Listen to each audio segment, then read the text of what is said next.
Oklahoma City, the sports and home of the OKC Thunder, a Cumulus station. This hour is transmitted by AMCO, the transmission experts, with 10 AMCO locations in the OKC and Tulsa metros. AAMCO.com. Time to look both ways, speed up, and merge. This is The Drive with Matt Ravis. Driving all the way in.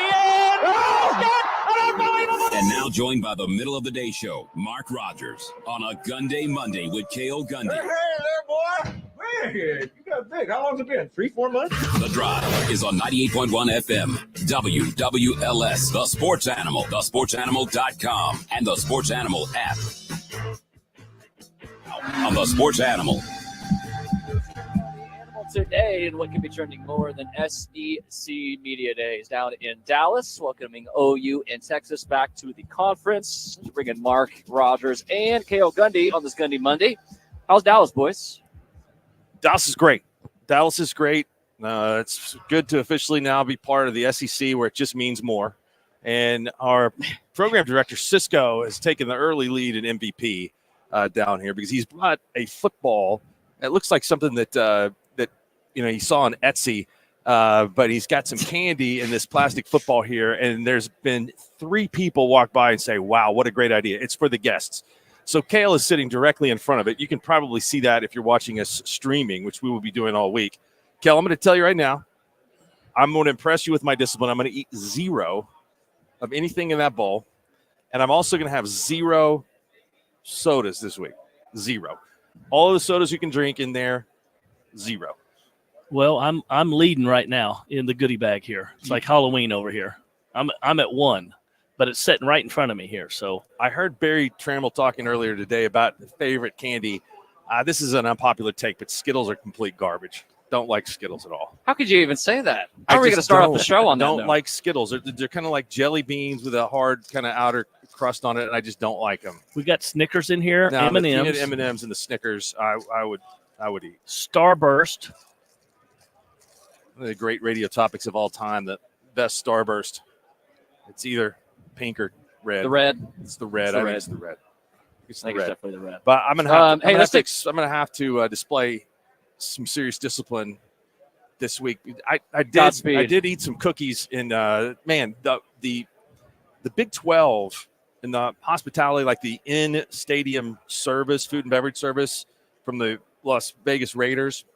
Way better than the Dallas Cowboys. Jerry Jones needs to get his act together. They had better food. They had better treats. They had better everything. Well, I mean, that's kind of. Well, I mean, what should you expect from the Cowboys? I mean, usually I think Jerry knows hospitality. Disappointment. That's exactly right. All right, we got one right here. This is our first official taker right there. I asked Toby how many. He said 11, so he's already at 1. Yep. Yeah, that's good. There we go. What's up, Matt? Go. Oh, I see it. I saw it on the stream. I saw the hand come in and grab the candy. Oh, so he's on film. He is on there film. We go. Yep. Red-handed. Let's take care of business real quick. Cale, you are in today for Louis, as you are each and every Monday. Yeah, so Louis Grill and Bar is brought to over 14 Oklahoma locations. Whatever you're craving, they have it all at Louis Grill and Bar. You can visit at www.louisgrillandbar.com to find a location near you and order online from Louis in your neighborhood. It's a perfect spot to watch the big game with your buddies. Just go online and try to find the nearest location next to you, Louis Grill and Bar. Awesome. And Mark's helping get people connected to the internet with AtLink. Absolutely. AtLink, they do a great job, and you need to sign up for them. They've got a great introductory special. Say goodbye to high internet costs, get your browser moving faster, and they'll take great care of you. Local company that we highly recommend, atlink.net. All right, what have you guys seen so far, and what do you want to see today? Seen a lot of people. Sounds like they want to see better food. Yeah. For one. But, had a chance to go and listen to Greg Sankey. That's really the first time I've ever had a chance to listen to him, just because of my past obligations, just didn't really have that much time. But I thought he was impressive, covered a lot of topics. And Brian Kelly's in there right now, which the LSU Tigers, I think they're going to struggle a little bit. But he happened to say, Curtis was in there, and he said this is his best connected group. Look forward to them having a great season this year for the LSU Tigers. They're going to have to replace a quarterback. I think for me, it's just larger than the previous media days that we've attended. It's just so many more media here, a lot of different radio stations from different places in the South. I thought what Sankey had to say this morning was interesting. We got asked about Clemson and Florida State. Try to stay away from that topic quite a bit. Said that next year's media days will be in Atlanta. And I don't know. I didn't get to stay in, but had a lot of praise for Oklahoma and Texas and coming into the league and bringing tradition that they were looking for. Did take a shot at the Big Ten by saying that they only added 100 miles to the longest trip for their student athletes in this conference because it's the only conference that has makes true geographical sense. That is yeah, correct. they do have that going. Do have that going for him today. That dude's smart, so though, by the way. He's the most powerful man Yeah. in college football. I mean, if you would have gone back in the day, I mean, when the Big Ten had a long-term commissioner in Jim Delaney, Sankey has got way more tenure than the current Big Ten commissioner. Tony Petitti, I think, is who that is. So this dude is going to be shaping the way things are run in this sport in the next decade, which is, I think, the most important time ever in the history of the sport. Matt, have you ever had a chance to listen to him or be in the same room? Not in person. He is very impressive, and Yeah. I'm with Mark. He can throw his weight around now. I mean, he can kind of dictate where things go. Well, so, I thought it was great. He was basically telling us when I heard it was our patriotic duty to watch college football, and I love that. Yeah. I love that. Hearing that from him. Like I said, it was will the first time that I've had a chance to be in the same room with him, and I felt the presence also. It's interesting that you said that, Mark. I just like this guy's. He's there's something about him that's kind of powerful. He reminded me. I don't use that a whole lot of my great friend Toby Keith. He just, man, when he walked in a room, you just felt something. Besides, I mean, I knew him as a friend. Besides, what he did, but he was just powerful. His presence, But no, Sankey is. I think he's going to take us into the next phase of college football. What do you guys think? To get more into depth on, and I want to loop Florida State and Clemson into this conversation. I know that he was talking about private equity. Sankey was talking about private equity money, external forces not really wanting to toe that line. Whereas Brett Yormark took last week a totally different tone than that, completely 180 degrees, going, yeah, we're open for business, be it whatever, but it's certainly going to be entertaining that private equity money.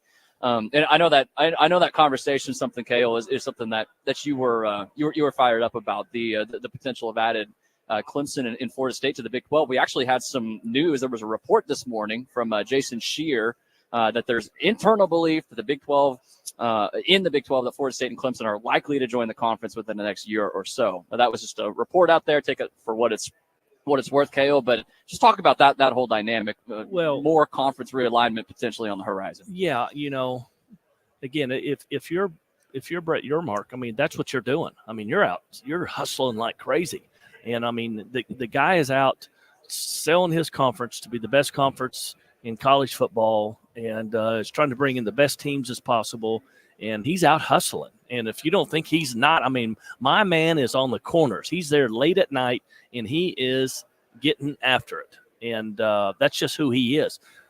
Greg Sankey doesn't have to do that. He can do all this stuff behind the scenes, but Yormark doesn't have that problem. I mean, that's not who he is. So good for him. I mean, again, let's continue to bring in, the best teams possible to make this league continue to make it even better. I think it's in a good position right now, but you start bringing in some Florida States and Clemson's now, you're going to change it a little bit. It's still not going to be the SEC, but it's good for them. It's new money versus old money. I mean, the SEC basically compounds interest, and they just check their bank account every once in a while, where the Big 12 really is out trying to do everything it can to scratch, claw, and survive. Right. He did mention today that they have made a deal with Southwest Airlines. So the Southeastern Conference and the Southwest Airlines now have a sponsorship. And there's some other sponsorships that the SEC has. But I think that let's see. Your mark is like a kind of like a pesky fly. And I don't mean to demean him that way, but I'm just saying is let's see what kind of deals he gets done that the SEC notices or it gets their attention. Correct. And this Clemson and Florida State talk to the Big 12. If he is able to find some kind of sponsors or some kind of a private equity group to buy Florida State and Clemson out of the ACC to come to the Big 12, I don't think that makes much sense to me. It's a lateral move, maybe a slight upgrade for those teams to get out of the ACC and get into the Big 12. Now, the Big 12 has renegotiated its media rights, and the ACC ESPN is going to try to hold their feet to the fire because they've got a great deal with the ACC, but those schools ultimately would like to be in the SEC. So why would you go to the Big 12 and align yourself there where you can't potentially make a move? I don't think the SEC is interested in adding them right now, and maybe if they're convinced that they're not going to add them, that the Big 12 would give them some more money, but they still have to go out and prove that. Yeah, the SEC. I'm sorry, Cale. No, go ahead, man. I was just going to say the SEC wasn't really interested in adding people until they did. I mean, they weren't out there like open for business or anything. So that stuff can change. But I think a lot of what Mark said, I agree with. Well, we just don't know, just the landscape of what's going to happen. What's it going to be like 2 years from now, 4 years from now, and we have ideas. We think we know the direction it's going to go in and some changes, but we're just not 100%, and I'm sure Florida State and Clemson probably feels a little bit slapped in the face that they didn't get a chance to get in last time, right? I think too, FOMO for sure for them. Since these deals are new with the Big 12, the Big 10, and the SEC, you're looking at a 6-7 year window before you really start to hear anything like heat up in a way that we're gonna need a new deal. And I don't know that anything is going to need to be renegotiated in between that time the way that some leagues wanted to. I mean, that's what precipitated the breakup of the Big 12, with OU and Texas leaving, is because when they went to sit down at the table, they couldn't get a new deal and a new extension. And I think that caused presidents and athletic directors at OU and Texas to kind of say, hey, wait a minute. And probably whispered in the ear by television executives, hey, you guys bring a lot to the table. We'd love to do business with you, but we're not sure about doing business with the whole league. That's kind of the way it is. And one more thing on the private equity deal. I mean, they want to make money off of that, right? Eventually. I don't know when that would be, like a year from now. How does that all work? I mean, this is unprecedented, so we don't know the answer to this, but I would imagine that the private equity people are getting involved. It's not out of the kindness of their heart. They want to see a profit.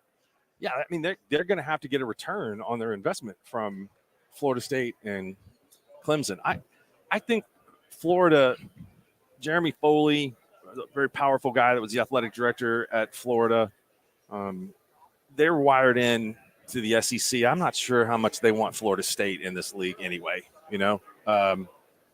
But I was very underwhelmed with everything Florida State when I went on the trip there. I mean, I got a nice stadium. It was full. That was a long time ago, right? Yeah. Was that 2012? Is that what you're talking about? That was 2012. As far, I mean, and maybe listen, it's Tallahassee's. I've been to Starkville. It's better than that.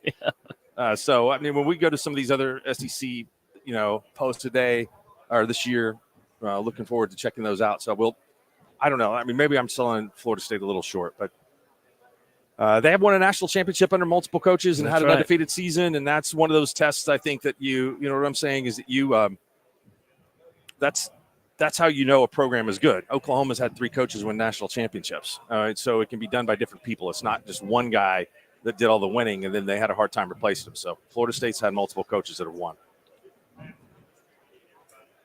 Here's what I remember from that Florida State game is there was a Florida State fan behind me who wanted to wring my neck after Kenny Stills scored that game-winning touchdown. That's what I remember. The Florida State fans were not very nice. That was a great catch down there.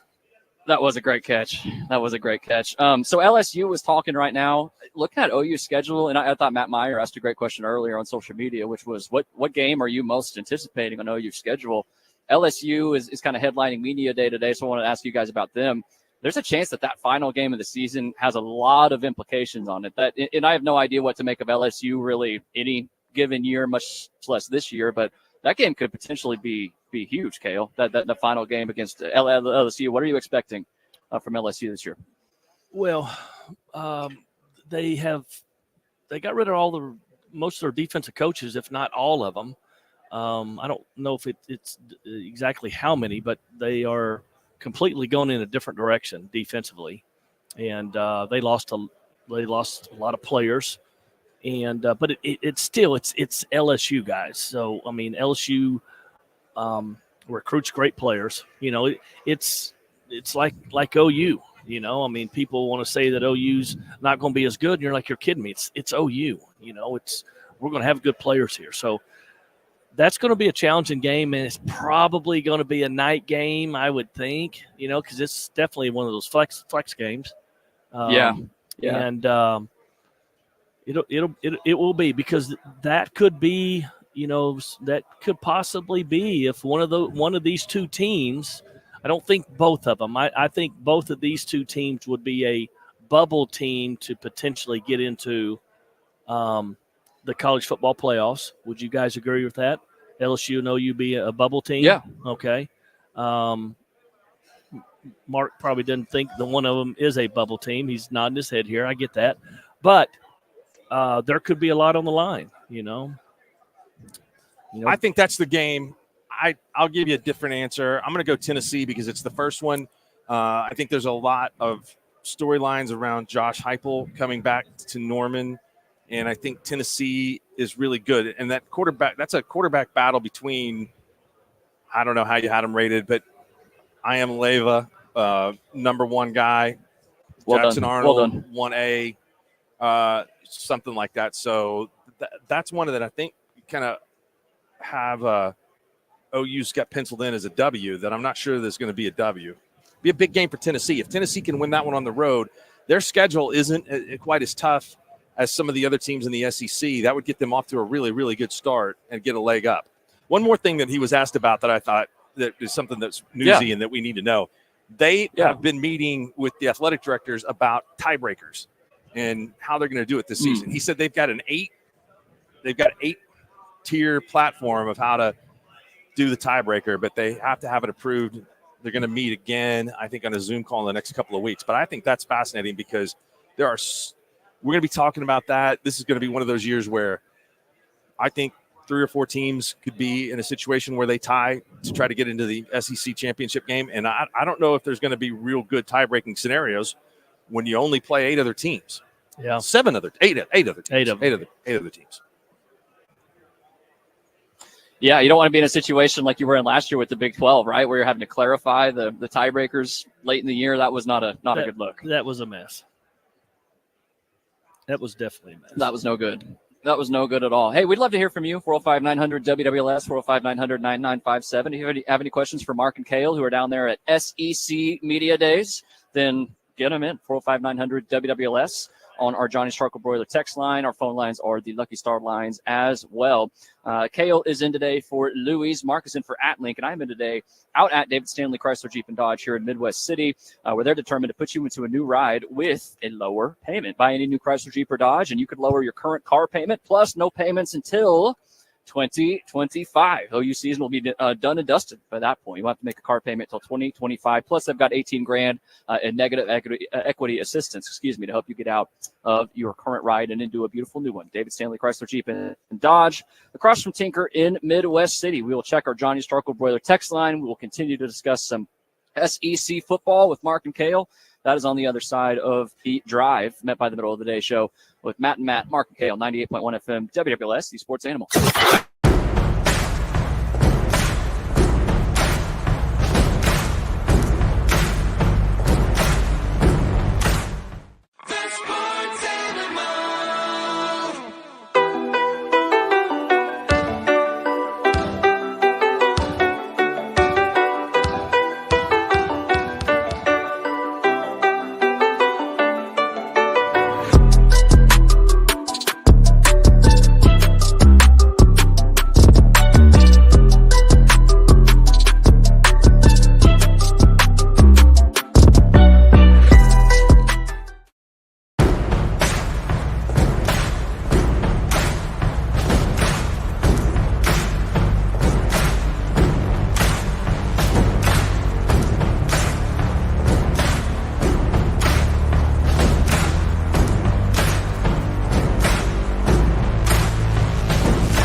Listen for complete coverage of Oklahoma, Texas, and the rest of the SEC during the 2024 SEC Football Media Days.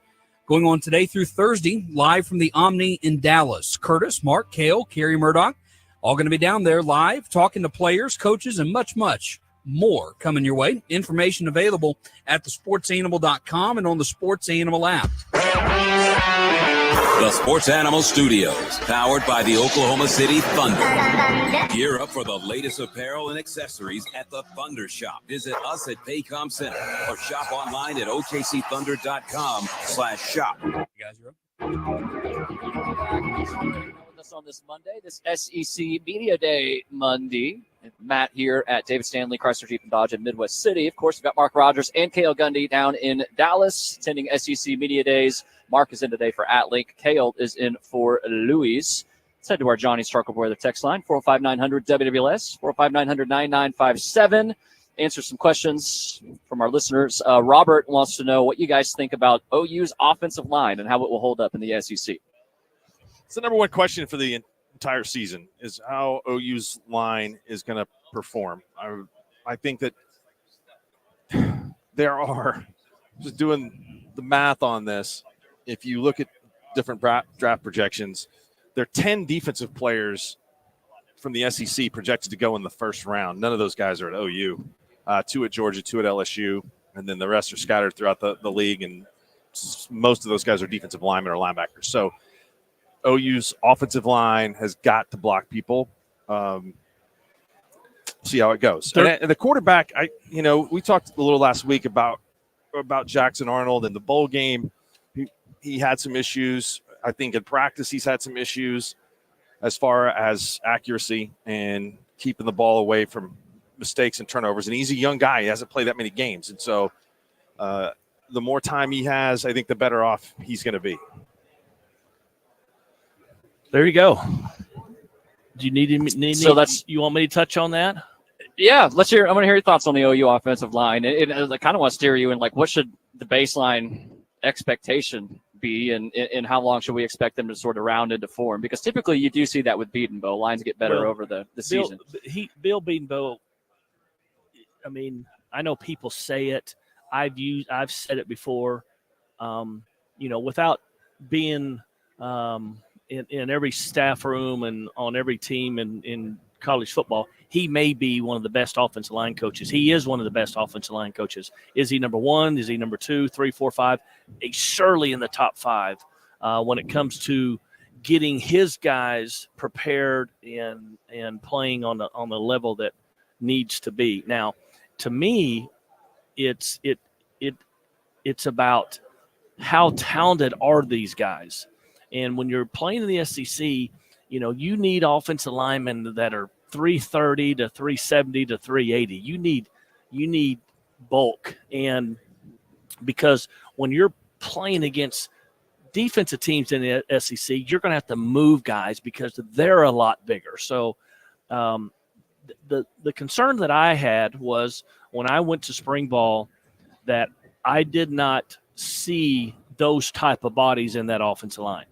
So that is my concern, Matt, is you can't create those bodies. It's not like you can go back, put a bunch of clay and slap it on them, all over their body and just bulk them up. I mean, I know that they're coming out with these releases. These guys added 7 pounds, 8 pounds or whatever.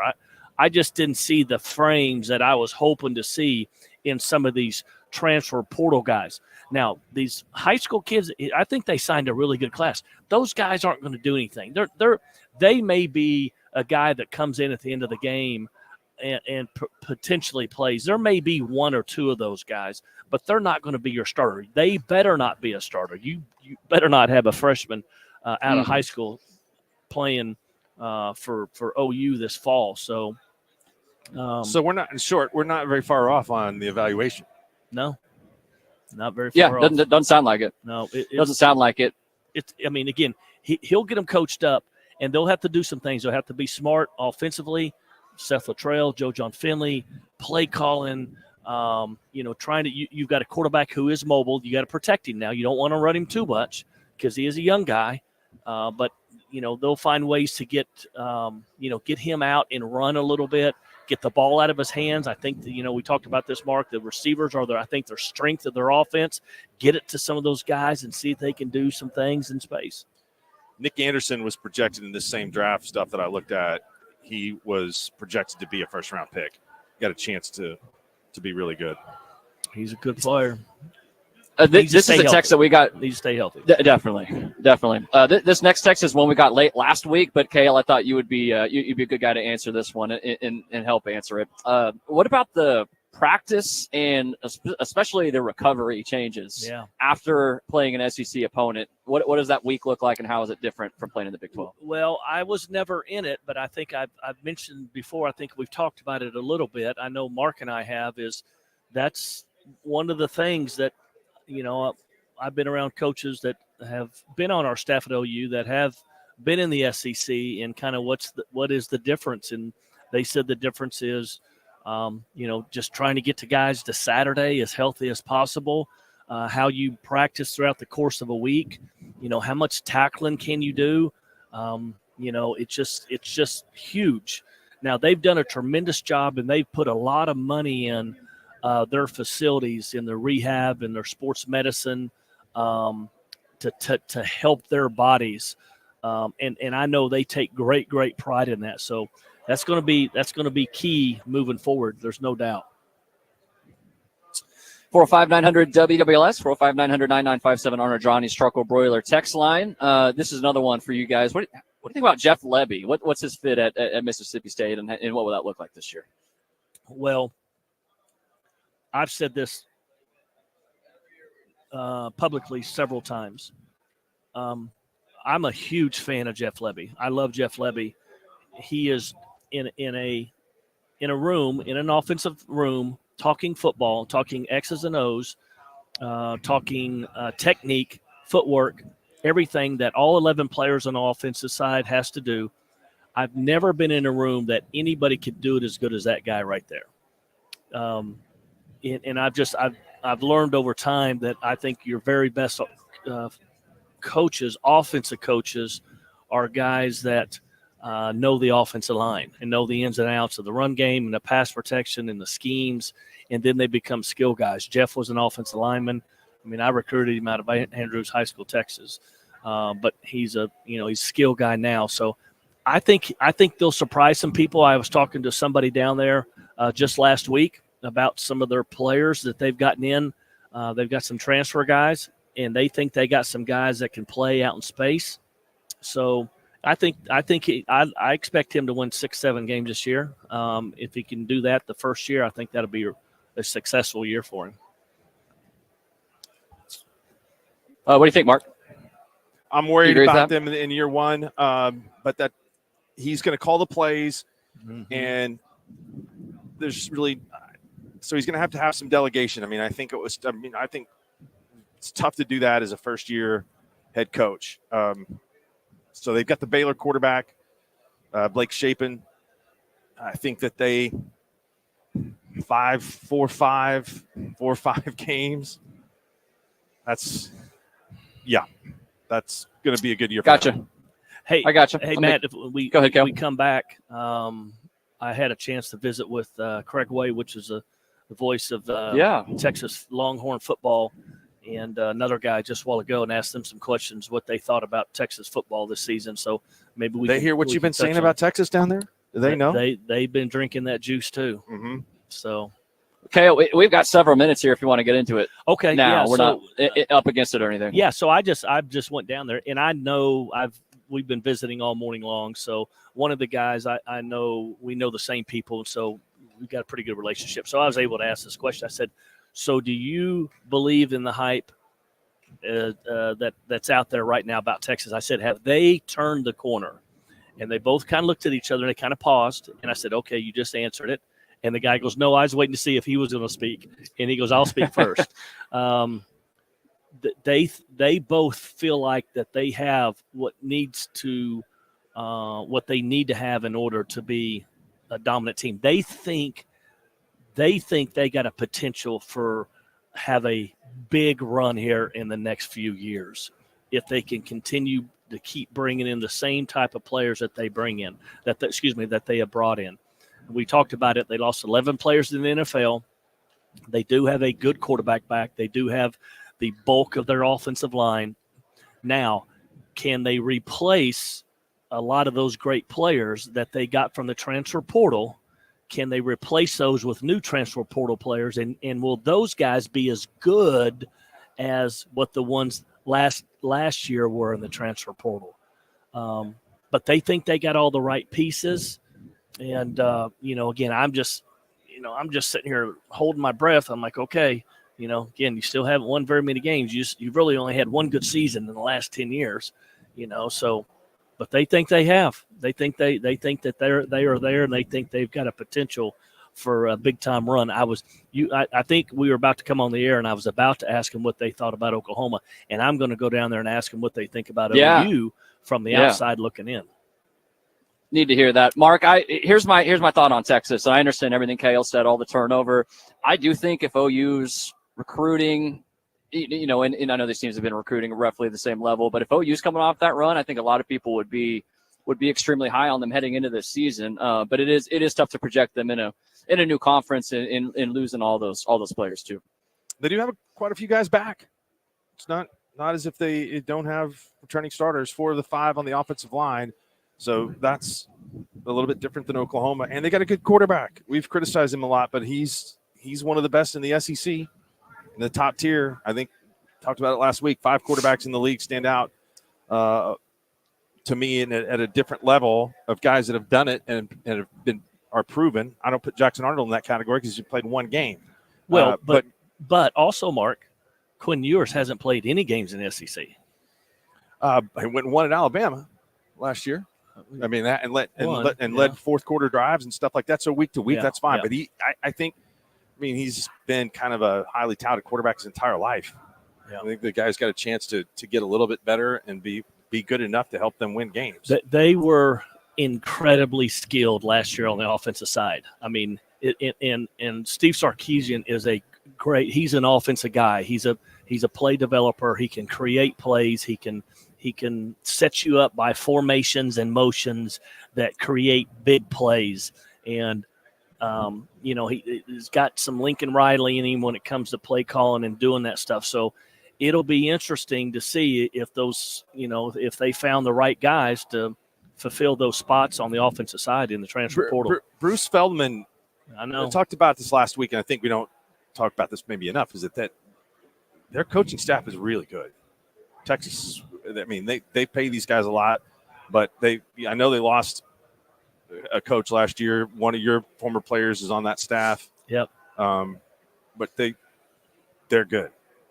I mean, their defense gave up some yards over the top last year, but it was still pretty good through most of the year. Right now, former Sooners assistant Shane Beamer is on the stage representing South Carolina. I do want to talk a little bit about them, but I want to ask you guys, you realize that there's sports going on right now?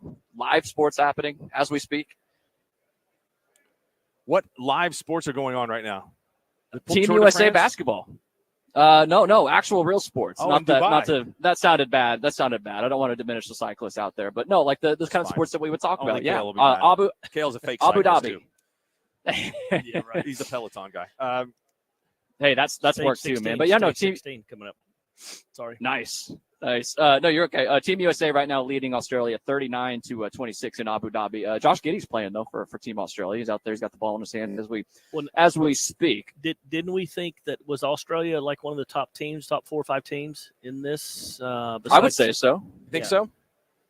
I would say so. I mean, not quite up there with like France and Germany, but maybe like a step below. They got some legit NBA guys. Who do they have, Matt? Who's on that team? Who's some of the names for Josh Giddey is on there. Patty Mills, I think, is still playing for them. Matisse Thybulle, Dyson Daniels, Joe Ingles still playing for them. He may be aged out at this point. Give me some good players. They're not as good as they are in sailing. They're better in sailing. These are NBA role players, okay? Dante Exum probably doesn't do much for you either, huh? No. Yeah. Josh Green was on the Mavericks. He was all right against the Thunder, I guess, but yeah, Dante Exum too. Yeah. Yep. So no, I mean they've got NBA role players, but these guys that to me is the best part of watching Olympic basketball is when these role players are like, oh yeah, these guys are really, really good. It's just the level that they play at is something else. So anyways, looking forward to the Olympics as well. Cale, tell us what's going on out at Louis or in for Louis today, I should say. So Gundy Monday is brought to you by Louis Grill and Bar with 14 Oklahoma locations. They enjoy some live music at Louis Lakeside each week during the summer. Check out the Louis Lakeside Facebook page for more information. Louis Grill and Bar is a perfect spot to watch the big-time games with your buddies. Great place to watch the Olympics. Olympics are going to be starting here, I think, the July 26th. Great opportunity. Happy hour every day out there from 3 to 7. So visit your louisgrillandbar.com to find a location near you. And Mark is in today for AtLink. Glad to have Cale as our Olympic correspondent this summer. Say goodbye to expensive Wi-Fi and hello to AtLink's next generation internet. Plans starting at $49.99 a month for blazing speeds and unlimited streaming. You can enjoy a 2-month free trial on AtLink at atlink.net. Check out the experience, the ultimate online freedom and flexibility with AtLink's next generation internet starting at $49.99. Beautiful, beautiful. And I'm in today here at David Stanley Chrysler Jeep and Dodge in Midwest City. Been telling you about them all day long. But right now, their mission is to get you out of your old car and push you into a new ride while lowering your car payment. That's what they're doing. So you can buy any new Chrysler Jeep or Dodge. You can lower your current car payment plus no payments till next year. And if you're upside down, they've got negative equity assistance to help you get out and into a beautiful new Chrysler, Jeep, or Dodge. One location only, across from Tinker in Midwest City. I do want to talk a little bit about Shane Beamer, who's at the podium as we speak. What are the expectations for the former Sooner assistant? And we can talk a little bit of some of the other sports going on. The crazy soccer finals yesterday, and Carlos Alcaraz winning Wimbledon. I know Mark and Cale were paying attention to that as well. So we'll talk about that when we come back here. Middle of the day show with Mark and Cale, met by The Drive with Matt and Matt. And this is 98.1 FM, WWLS, the Sports Animal.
big in the new look Big 12.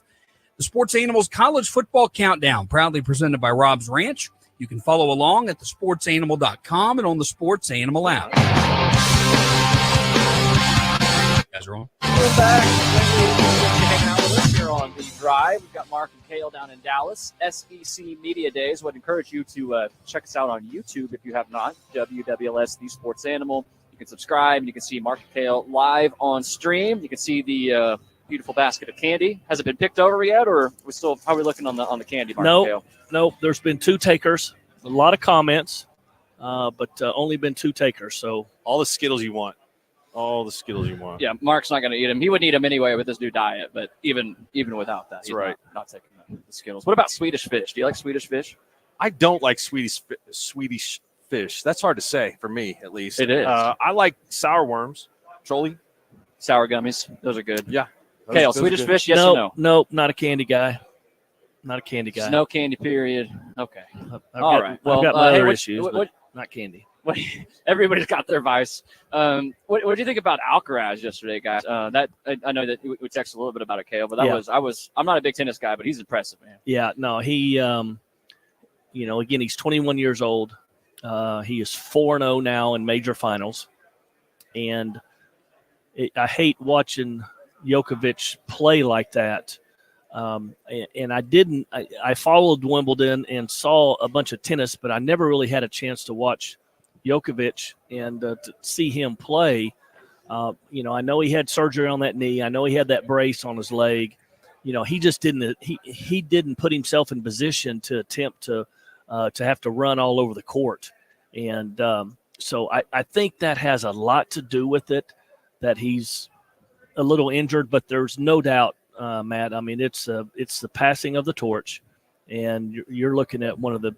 If he can stay healthy and play for the next 10 years, I mean, this guy can set all kind of tennis. He's got 4. Djokovic has got 24. That's right. I mean, that's a long way to go. When did Djokovic? When did he get his 4? By 21? I don't think so. But do you think is Djokovic going to win anymore?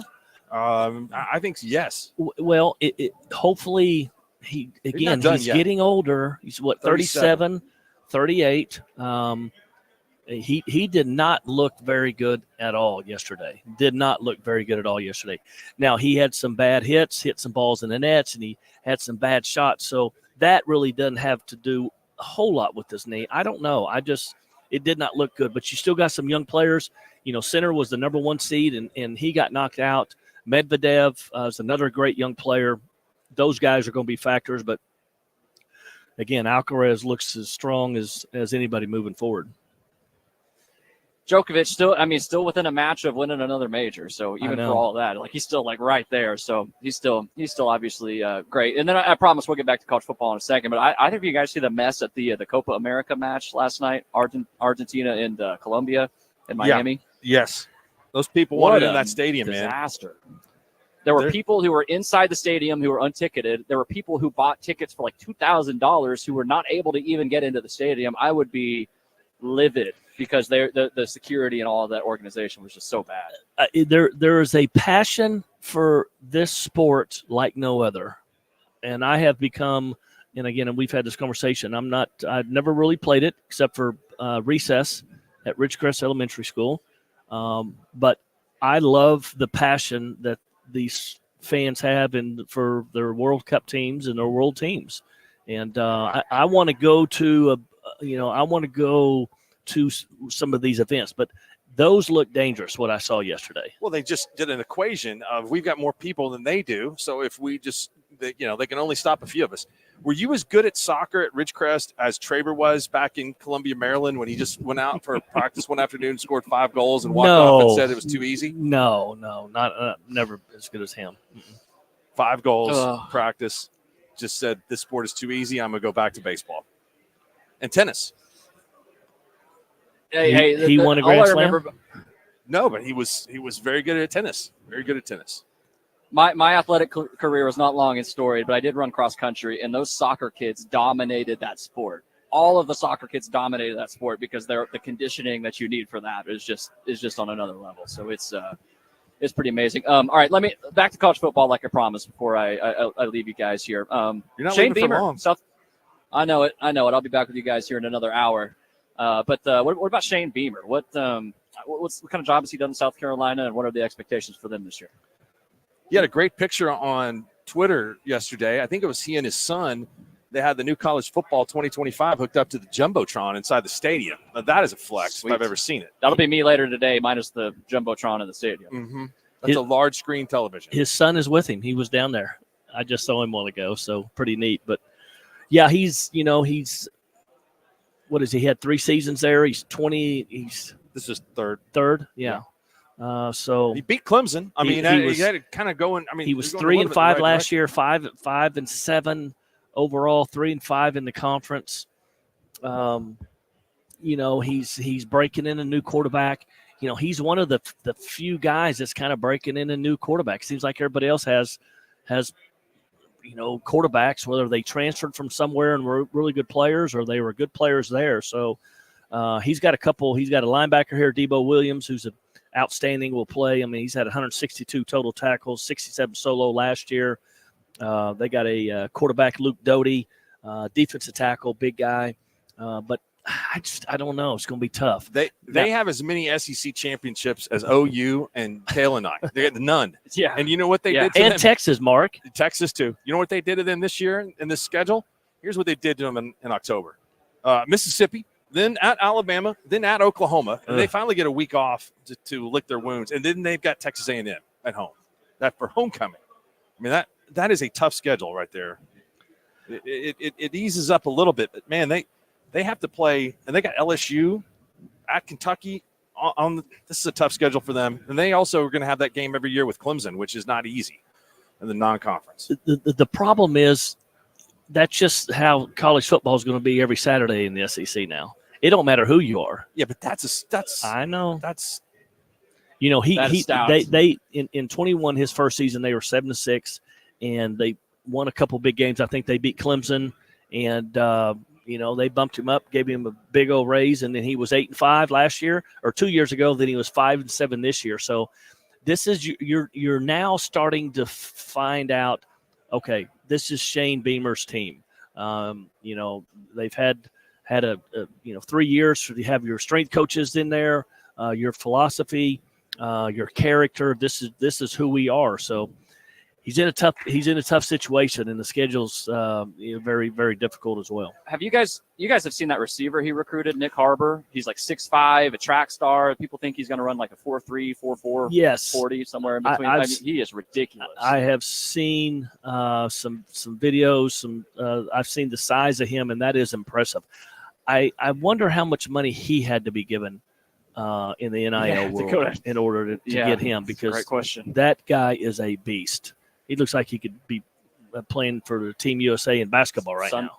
Yeah, we're playing on Sundays too, so potentially soon. So, hey guys, we will take a break here. Let you guys take over the middle of the day show. Thank you to Louis, as always, each and every Monday for having a Gundy Monday, having Cale out there, and then at Link, that is who Mark is in for today. Also, want to say a big thank you to David Stanley, Chrysler, Jeep, and Dodge. Matt Meyer producing back in studio, doing an excellent job. Pat Jones joining us during the 10 o'clock hour, and Louis Elder here producing on site as well. Plus you, the listener. We greatly appreciate you. But more coverage coming your way from SEC Media Days with Cale and Mark on the other side. Keep it right here on The Animal.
At pepperwinds.com. WWLS-FM, The Village, Oklahoma City. The sports and home of the OKC Thunder. A Cumulus station. This hour sponsored by Travis Watkins Tax Resolution and Accounting Firm. Don't face the IRS alone. Call or text 405-451-3399.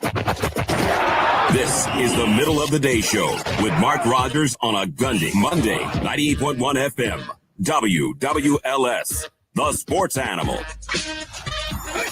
Now it's time for the Big Three, sponsored by Service Master by Eagle Eye. Carpet and air duct cleaning, water and fire restoration, and more. Call 405-216-8000 or visit smbyee.com. You guys are up. Welcome back to Big 12 Media Days. Curtis Fitzpatrick is in the dining room killing the salad. There's a guy standing next to me, and Curtis was looking over the salad, trying to figure out exactly what he wanted to eat healthy. And the other guy looks at me and goes, I just skip by this stuff normally. So I said, He's a carnivore. I know what you mean. Yeah. So looked pretty good. It did. Get in there. Did you get some breakfast this morning? You left Oklahoma City like at 4:30, 5 o'clock. Early. I had set an alarm last night for 5:30 and woke up at about 4:45, 4:50, laid in bed about 10 minutes, said the heck with it, and just got up, showered, and made the trip. So easy trip. There's a time in my life where I wouldn't wanted to get up early, but I'm like you. I wake up early. It wouldn't have been any big deal to just hop in a car and drive down here early in the morning. Good time to listen to podcasts or listen. I listen to the Morning Animals on the way down. Listen to the Animal Group. It was good. It was good stuff. You are looking for players. I've not seen any players. Some of the South Carolina players were over here earlier. I saw some of those guys. Again, the Debo Williams, Alex Huntley, Luke Doty. But I was looking for some of the LSU guys. I just haven't seen any of those unless they're going out a back door all the way down there. I need to try to track some of those guys down if we can find any of them. Well, I haven't. Okay, here's some players here. Yep, that's going to be Vanderbilt. I have not seen anyone from the LSU designation, although this guy's got a purple tie on. That could be he looks like he might be an LSU guy. We'll see. Could be. On the hoof, probably should be able to tell the difference between LSU players and Vanderbilt players. You know what? I think that is potentially Harold Perkins, who's a linebacker. Top 15 prospect in the NFL draft. Yeah, he's a really, really good player. Yeah, that's impressive. So we are here in Dallas at the Omni Hotel for Big 12 Media Days. You can watch streaming. Cisco said there's about 150 people on the stream. We need to get that number up. I mean, we need to crank that up to about 500 on here at some point in time today. And we'll be bringing you a lot of guests, media members, players, hopefully hear from some of the head coaches. We had the conference commissioner speak this morning, Greg Sankey, about everything that's going on in college football. Definitely is not going to talk about poaching teams from other leagues. That there was a lot of questions about Clemson and Florida State and those teams coming to the SEC. I just don't think that this is good timing for that. Hard for Florida State and Clemson to get out of the ACC. if they do get out of the ACC, do they want out so bad that they're going to go commit themselves to being in a different conference like the Big 12? Maybe a little bit more money for them, but if they have to pay rights fees or give up the money that they make on their home football games from television, they're going to have to make a massive jump somehow or line the pockets. And I don't know, Cale, what does that do for you? I mean, what would your brother say? I mean, do we need to spend a bunch of money trying to lure Clemson and Florida State into the Big 12 and at the expense of everybody else's ability to make money? No, I wouldn't. I don't think so. I don't either. And I just don't see, again, if you're Florida State and Clemson, you're probably going to sit back a little bit and kind of wait and see what's out there in the next, well, what's the next move in college football? Because you got to be careful. You go jump in boat with somebody and, you're signed up for the next 6, 8, 10 years, 15 years.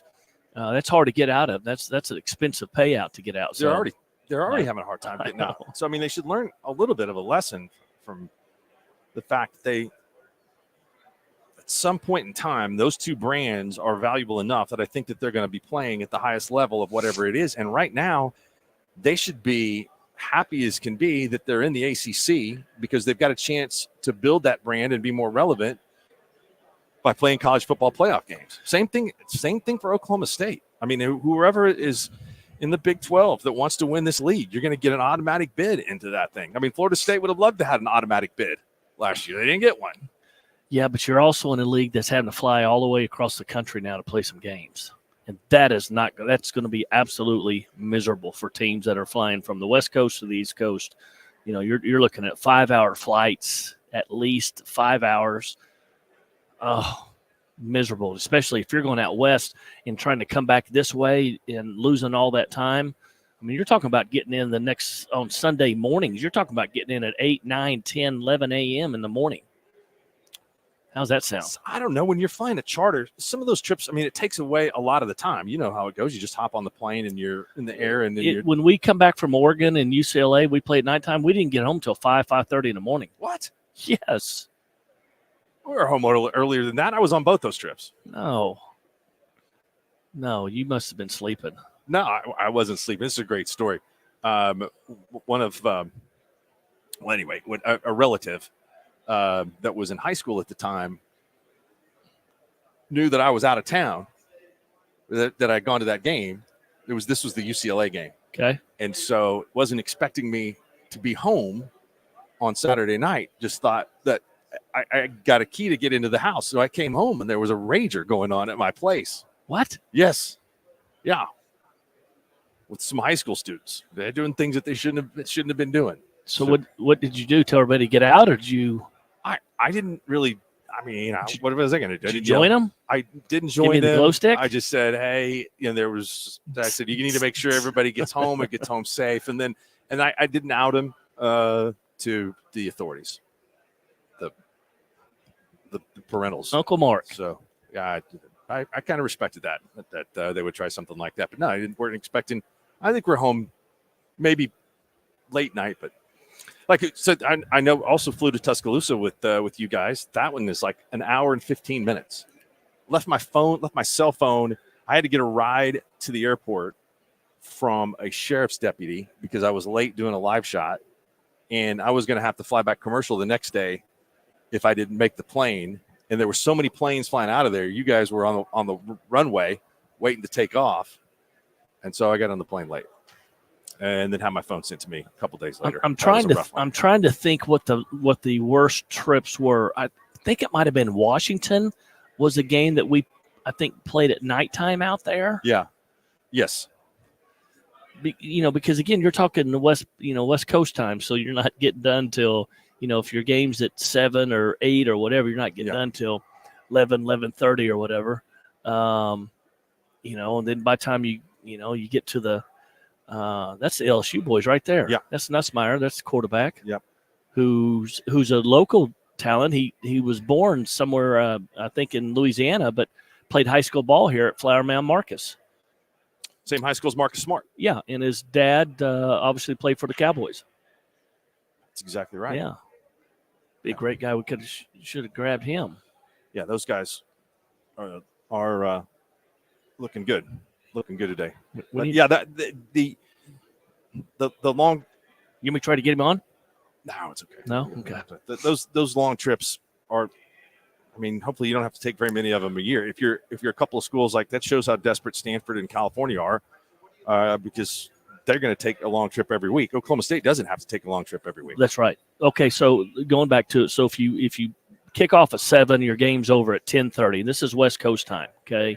And then it's you're looking at hour and a half before you can leave, the stadium. Yeah. That's midnight. Then you got to drive to the airport, take off at between 1 and 1:30, which is 3:30 back home, 4-hour flight, It does wipe out 7:30. It does kind of wipe out a day. Hey, that's just the West Coast to Oklahoma. We're not talking about from flying to Florida or North Carolina or Rutgers or wow. That's tough stuff. Well, still, I mean, if you're Florida State or Clemson, you don't have to make very many long flights. I mean, some of those you get in a bus. I mean, if you're at one of the 4 North Carolina schools, you just have to go across town. I mean, I don't have to go very far. So it's different. It's going to be different for different people. Very good. Matt Meyer is in studio. We're working around Sam being gone, and Matt's going to be with us today until 1 o'clock. Then Matt Ravis coming back in to help us. Somebody's telling me I keep saying Big 12 Media Days. Sorry. SEC Media Days. That's terrible. My brain is definitely not functioning that way. So how does compare the Big 12 Media Days, their setup? Obviously, you guys were in the Legion Field, right? Legion Stadium? Yeah. It's smaller. It was smaller. There's more people here today. A lot more local radio. Same kind of presence from ESPN, only it's more out in the open. And so with Feinbaum's show here, a lot of people that have been doing this, I think, for a long period of time. We had a guy drop by from Lindy's that talked to us, and we've been covering SEC football forever and ever. So our friend next to us here from the station in Montgomery said this is his 35th SEC Media Days. 35. It's a lot. There's the Vanderbilt boys. They, not to take anything away from them, that they were had a tough season last year. They were 0-8 in the conference, 2-10 overall. They're posing for some pictures here. I mean, they will struggle some this season. I think everyone's picked probably for the 14 spot in the league. Yep. How was your weekend? Weekend was good. We had our Coaches Cabana event last Thursday night. We talked about that in Tulsa, had to come back, and then Friday had to do a little bit of radio, and went up and spent some time with went up to Lake House, hung out with my son, a couple of his buddies. I try to get as much time. My son's now coaching again. Everybody, I'm not everybody, but he's coaching at Oklahoma State with my brother, so they're limited on, opportunities to hang out. As soon as they start back and they start going back into coaching, it's over with. You won't really see them again till the next January, February. Yeah, they'll be grinding it out. I played in a golf tournament on Saturday morning, and we tied for first, lost in a scorecard playoff, which was a little bit of difference in shop credit, but played pretty good. Was pretty happy with that. And went back out again yesterday and played at about 1 o'clock, and it was so hot. Yeah. Holy cow, it was hot. Can you tell us where you played? We played at Belmar. Played in the men's monthly tournament, 4-man scramble. Me and Marcus Lanusa, Brandon Bell, Craig Foster. Everybody contributed in their own way. It's pretty cool. Also, Oklahoma Pigskin previews. They are off the press and out, and I can tell you where you can get those. I'm carrying a bunch around with me, so if you want one when we get back, just come to a remote, and I will give you one for free until supplies run out. I got to meet I dropped some off at the Snack Shacks, which is the Davis and Sulphur down there in Murray County in the Arbuckles, and I met my good friend Goober Holland for Goober was there. I met my good friend Goober. He took me out to eat at Smokin' Joe's. Had a brisket sandwich there, and it was awesome. So I had a picture that I was going to get the magazine of one of their players, D. Idleman. And I looked in the magazine, and there's no picture of D. Idleman. And Idleman is sitting there across from me, I think, hoping to have his picture in the magazine, and that was really embarrassing. But you know what he'd been doing before? You know what D. Idleman had been doing before he came to eat dinner with us? Noodling. He had been noodling. You nailed it. Exactly right. I'm impressed by that. Yeah. He said that it's getting a little bit late for the noodling season. That the water is not kind of clear. You ever been noodling? Yeah. Brad Copeland and I went noodling one time at the noodling festival. Did you pull one up? No, we didn't get one. You didn't get one? No. That's a pretty scary deal. Lake Eufaula. I actually pulled two out. I pulled about a 26 pounder and a 17 pounder. That was a big enough. Yeah. Those guys he said it takes more. They went on the creek there. That's by Turner Falls instead of going in the Washita River, that's where I went noodling with Brad. You got to be pretty hungry, I think, to want to grab a catfish out of there. Yeah. I've got some cousins, uncles that do some noodling at Lake Pryor.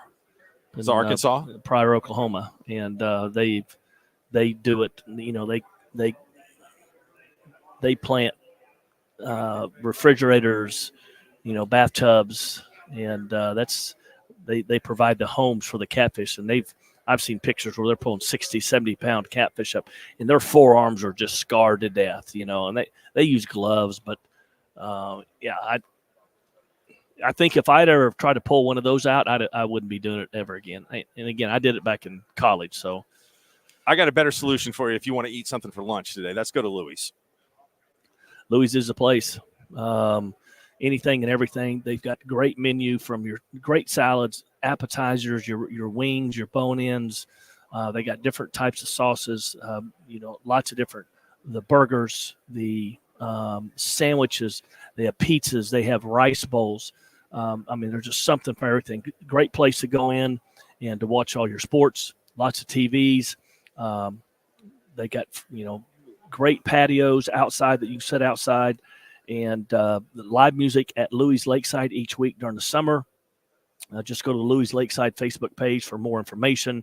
And then they have happy hour from 3 to 7 every day. Follow Louis on Instagram and on Facebook to get all your information. All right, I'm in for Atlink Wireless. Leave slow internet behind, expensive internet behind. Go to atlink.net. Figure out how you can sign up. $49.99 to get the first couple of months free. They are an Oklahoma company that will take great care of you.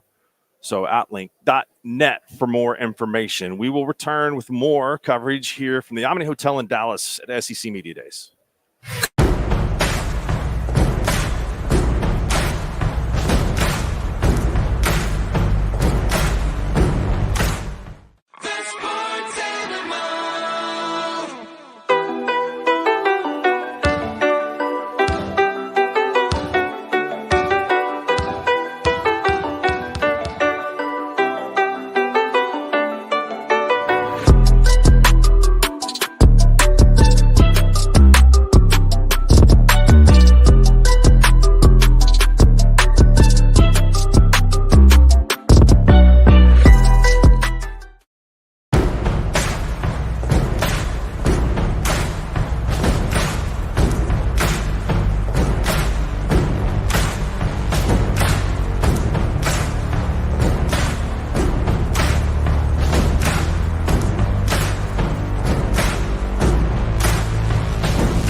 hosted by the voice of the Thunder, Matt Pinto, tonight at 7 o'clock.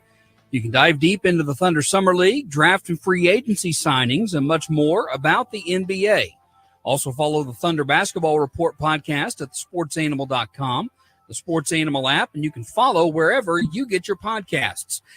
Hey, if you want to go to CatFest, it's coming up here in a couple of weeks. Matter of fact, 2 weeks from tomorrow. CatFest starring Shinedown at Lucky Star Casino 2 weeks from tomorrow. That's July 30th, a Tuesday.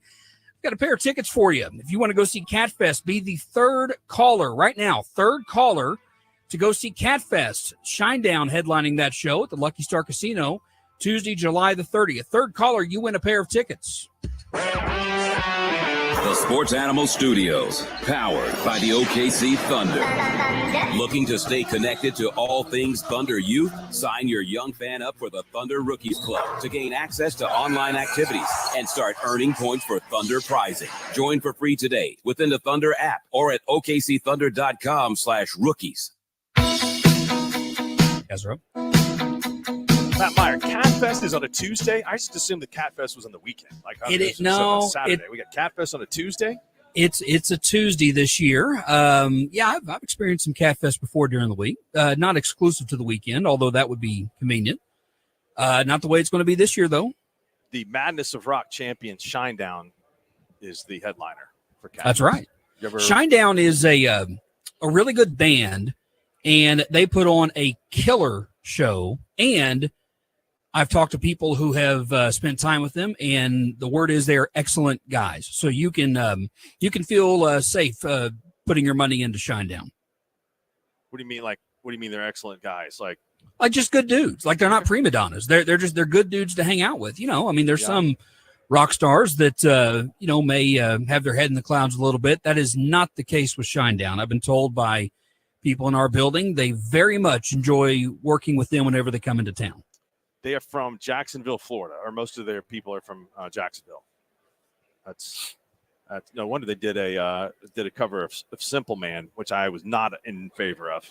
Don't think you should be able to cover that song. Yeah, it wasn't bad. I'm not big on most covers anyway. What wasn't bad? It was. I understand where you're coming from, though. Yeah, no, that is rock blasphemy, I think. But they're good. I like them. Tom Petty, also a Jacksonville guy. Pretty good music from that area. Saw somebody posting about Tom Petty today, how much we miss him, and I'd concur with that. Yeah, no, he's it's fantastic. I get texts rolling in now talking about how good Shinedown is. Everybody loves Shinedown. Yeah, and I can't say they're necessarily one of my favorite bands. Devour is probably my favorite song of theirs, but I've seen them at least once, I think twice, and they put on a great show. They really do. From the text line, 249 prefix, I prefer Shinedown cover of Simple Man. That's close to a band. That's close to getting banned. Yeah. Don't ban that man. I guess we respect his opinion. I'm out of the loop. He must be a young guy. I don't know who Shinedown is. You don't know who Shinedown? No, you've never heard some Shinedown. I've heard songs. Shiner Bach, but haven't heard of a Shinedown. You've heard a lot of Shinedown songs. All right, so here's what's going on at SEC Media Days today. We have LSU, South Carolina, Ole Miss, and Vanderbilt here today and day one. And Brian Kelly has already took his turn at the podium along with Shane Beamer. This afternoon, we will have Lane Kiffin and Clark Lee, who is the head coach at Vanderbilt. Ole Miss would be the one team that I think we both rated number one in this group. I know you're a little down on LSU. It seems strange to be down on LSU and Alabama going into an SEC season. LSU has a quarterback to replace. Alabama has a head coach to replace, who is here. Nick Saban is part of the media, which is interesting. Did you hear that? I guess he did not have his credential this morning and actually had to work to get into the joint.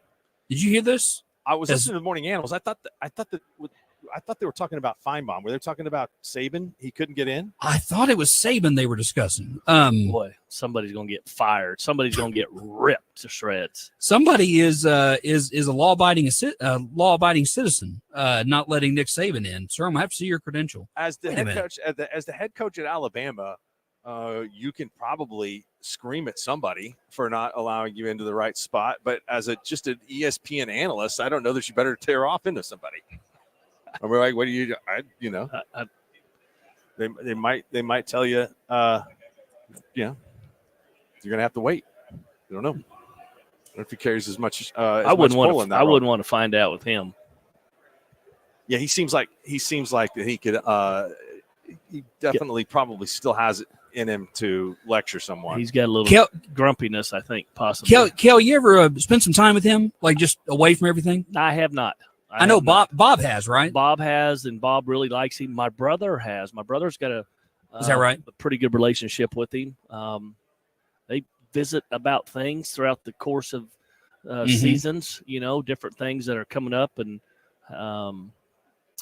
he's kind of bounced some ideas off of him before. Well, Oklahoma State's got a series coming up with Alabama. That's a few years away. So, what year is that? You know, 29 and 30, somewhere in there. Right. Yeah, it's somewhere in there. It's 5 years from now. Who's going to be coaching at OSU 5 years from now? Boy, I don't know. Maybe KC Cale, you Gundy. want that job? Maybe KC Gundy. Maybe my son. They decided to set this series up in 2021. Who's they? Whoever the athletic directors, I guess. Alabama goes to Stillwater first, September 23rd, 2028, and then Oklahoma State back to Tuscaloosa on 2029. They played in the Independence Bowl, and that was in Mike's second year at Oklahoma State. And was it Joe Kynes was the interim head coach? He thrilled the media with a couple of impromptu press conferences after the game. I mean, he was it was just like going to the donut shop back in Blackwell. A guy was sitting in there kind of holding court with everyone. Well, like Coach Jones from radio just goes into the barber shop after the game. And I don't even think he sat down in his seat in the post game. But OSU won. OSU beat Alabama. Well, there's probably not a lot of people who knew who he was whenever he walked in the door. That is a great trivia question, though. Venture possibly when the head coach of Vanderbilt walks through here. Mark, will you be able to recognize him? No, I will not. Sorry, I don't know a whole lot about Clark Lee. That is a great trivia not question. Not to take anything from him. Who beat Alabama in their last game before Nick Saban became the head coach? It was Oklahoma State. Oklahoma State, Mike Gundy. Things have changed a little bit since then at both places, I would say. To pull up Joe Kynes, the first thing you see is his halftime interview. He's 80 years old, and he was born July 13th, so just celebrated a birthday on Saturday. But he's coached at a bunch of different places. Cale, as a coach, do you buy the line of logic, it's tough to follow a legend? Do you buy into that? I do, especially the first year. I mean, especially the first year.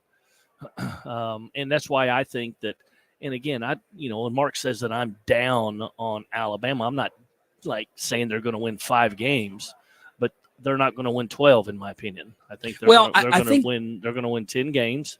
And between 9 and 10, and if they're lucky, they're going to win 11. I mean, it's one of those things, Mark, where if we can't spend 12, 13 years crowning Nick Saban the greatest coach in the history of the game, in a lot of people's opinion, and then Nick Saban steps away, right?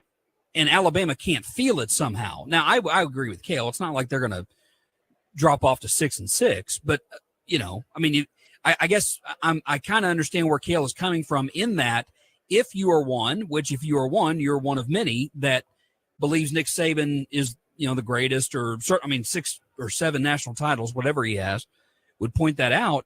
He steps away. I think you have to feel it somehow, somewhere, some way. They've had a little attrition through transfers of guys that were recruited and not necessarily playing there. And I think that with that Saban gone, it's going to be a little more difficult to find players to come in there, because I think that was part of the allure. I mean, Saban's success had to have something to do with their recruiting success. I'm sure that they have NIL programs and things like that they do a nice job with. But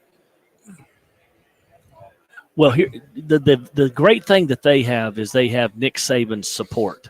Again, he was the one that was, kind of probably, I think, responsible for, the head coach, the new hire, Coach DeBoer. So he's going to be there to support him. He's going to be there to support him publicly, vocally.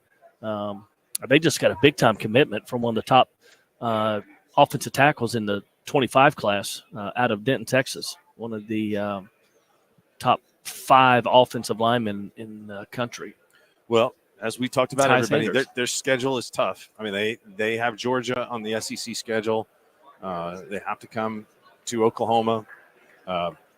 There's no LSU, I don't think. I think the first time that they haven't played them in a long time. No Ole Miss. But that's what will the spread be when Alabama comes to town, Mark? Right now, it's not that high. I think that in the games of the year, Alabama is favored by between 3 and 6, something like that. I mean, it's a winnable game for the Sooners. Yeah. Oh, you just got a lot of games that are winnable or losable. Exactly. Either way. I think about it. Unfortunately, that's just how it is. I mean, again, at LSU, it just depends. You get rolling along, and you know how it builds up, and games become. You get a target on your back. It's hard to play well every week, and so that consistency could be difficult, especially with a young quarterback. Would you say, Matt? Would you say there's only one team in the SEC that OU has to play, and I'm not saying this year, because they're not on schedule. But there's only one team in the SEC that you feel like going into that game and like, oh, we're going to win this game. I can promise you 100 times. That's Vanderbilt. Is that right? I have to look at it. Is there anybody else you feel that way? And I'm talking home or away. So we feel that way. We're talking about OU and South Carolina, and like, oh yeah, OU's going to handle that game. But you just think automatically when OU goes to South Carolina that it's an automatic W. Yeah, I wouldn't say automatic with South Carolina. I wouldn't. Vanderbilt, home, away, Jupiter, Neptune, wherever. I would pick them to win 10 of 10. I think most people in this league are going to be favored over Mississippi State this year. This year, but if they had to play down, I don't know. Mississippi State would be close to that. What about Arkansas? No. This year. At Arkansas? No, if Oklahoma State plays Arkansas in Stillwater, game 2, they're going to win that game as a guarantee? No, it's going to be. They're going to be playing different type of players. I know they struggled a little bit, but they're going to be different players that are coming in there. You know, I mean, if you lose to South Dakota State last year, or excuse me, South Alabama, right? I mean, you can lose to Arkansas this year. Speaking of Arkansas, guys, my default is always majority of the credit, majority of the blame goes to players. That said, what do you think about Petrino going there? Probably depends on, I guess, what their quarterback would transfer. Was it Boise or Fresno? He's somewhere out west. He's a Texas high schooler. Texas kid, Louisville, and then came from Boise State. Okay, so I have no idea how good he is, and I know that'll probably be a more accurate question to ask. But I mean, I don't know, Cale. You probably run across Petrino, I would guess. I don't know recreationally, or if you would even admit that. But anyway, what do you think about him? Well, you know, at one time he was really good. At one time, offensively, play calling, creativity, he was really good. You know, can he continue to do that? That's the kind of the $1 million question, I think. And I think that's why Arkansas went out and hired him. You know, so I was kind of shocked that it all happened and it kind of came back that way. But I mean, we'll see. He's always been very creative offensively, and a lot of misdirection. Guys, you know, a lot of guys going this way, guys going that way, trying to confuse the defense. So we can fire a little money into this offshore account. We can't tell anybody because it's illegal, but you can bet right now Georgia -1.5 at Texas. Wow. Well, if you bet Georgia to win that game, then you're pretty much saying they're going to go 12-0, right? I mean, is that the toughest game on their schedule? At Alabama. They go to Bama. Yeah, that's true. They go to Ole Miss too. They got some tough games. Yeah. But that's probably that's considered by the odds makers to be their toughest. So they're a bigger favorite at Alabama than they are at Texas? 5-point favorite at Alabama. They're a 5-point favorite at Bama. Wow. Yeah. I'm we have people now running. I don't know where they're going. I don't know what's going on here. That's Harold Perkins. Yeah. Okay. So they're running after Harold Perkins. We have a first. That is the first group of people I've seen break into a sprint at either media day. You have to tell your brother that nobody broke into a sprint when he walked into the. What are they out of salad arena. or what? I mean, what's the deal? They're running after Harold Perkins to get video of him. So I don't know where he's going, but he's not overall the biggest player you've ever seen. Yeah, I thought he'd been bigger than that. Yeah. Hey, one other question. Somebody on our text line wanted me to ask. So, DeBear going to Alabama, his offensive coordinator, Ryan Grubb, who had been with him a lot. I know at Washington, I think DeBear was at Fresno. Basically, everywhere DeBear's been recently, Grubb was with him.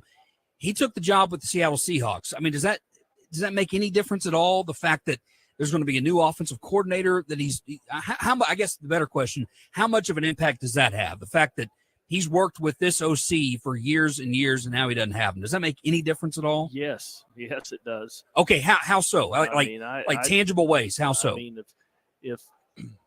mean, if he's been the guy that's been calling all the plays and running the meetings and coming up with all the schemes and everything,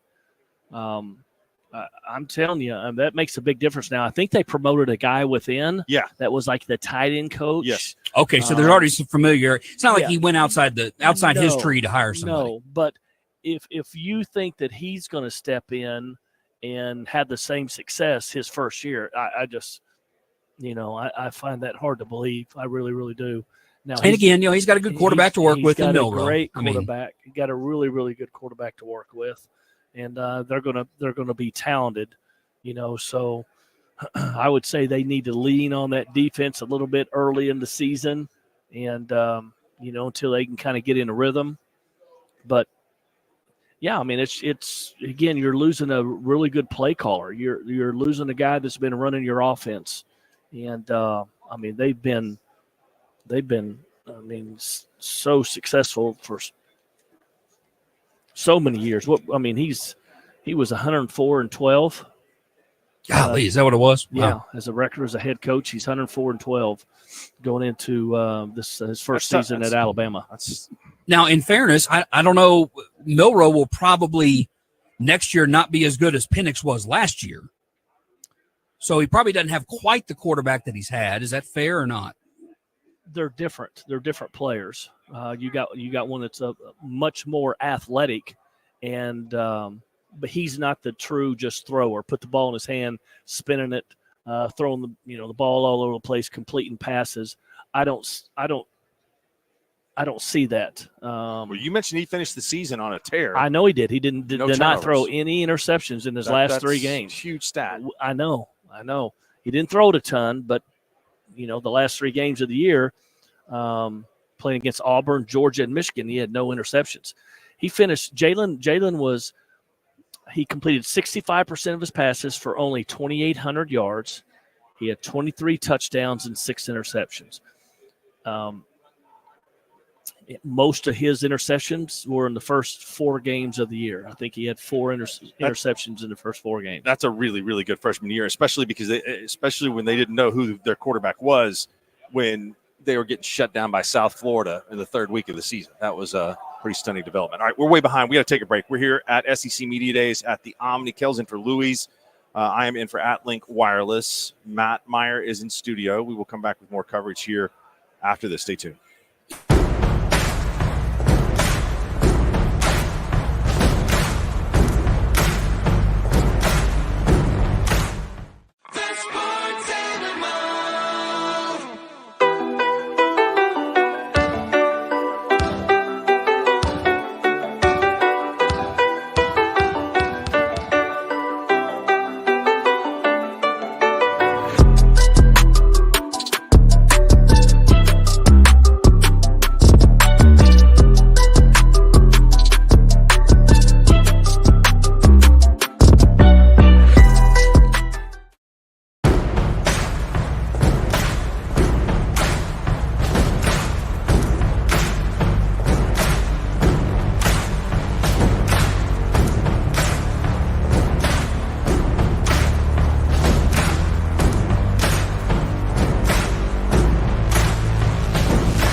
2024 college football season is on. Sooners and Longhorns in the SEC. Cowboys looking to get back to the Big 12 title game for the third time in 4 seasons.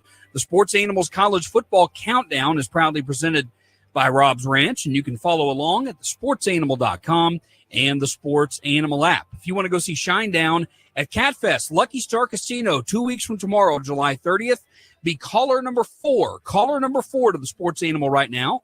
Wins a pair of tickets to CatFest, starring Shinedown at Lucky Star Casino, Tuesday, July the 30th. Welcome back.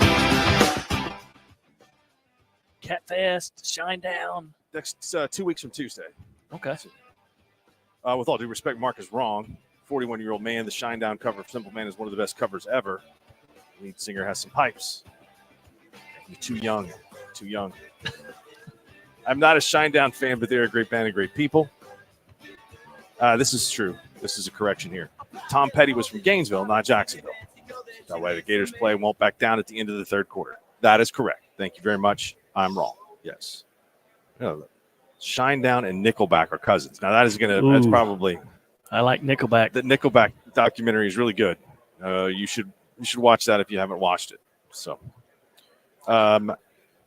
we got Lane Kiffin coming up in there pretty soon. What do you think, Mark? What do you think about Ole Miss? Are they a top 10 team? Yeah, I think they're a top 10. Are they a top 3 team? Are they a playoff team? Yeah, they're going to – if you ask me should Ole Miss be in the college football playoff this year at the end of the season? I would say yes. They have a schedule that's conducive to that. I mean, you ask, and you talk a lot about guys in the portal. How do you know if you're getting a good player? Well, the guys that they got in the portal, they're good players. They know. I mean, Walter Nolan was one of the number one recruits in the country as a defensive lineman, and maybe he didn't live up to that hype at Texas A&M. The receiver that we're going to try to talk to today, I mean, he's a Biletnikoff guy, a nominee 2 years in a row, caught a ton of 1,400 yards at Louisiana Tech last year, was one of the top guys in the portal. So those guys, we know they can play. Jackson Dart, know he can play.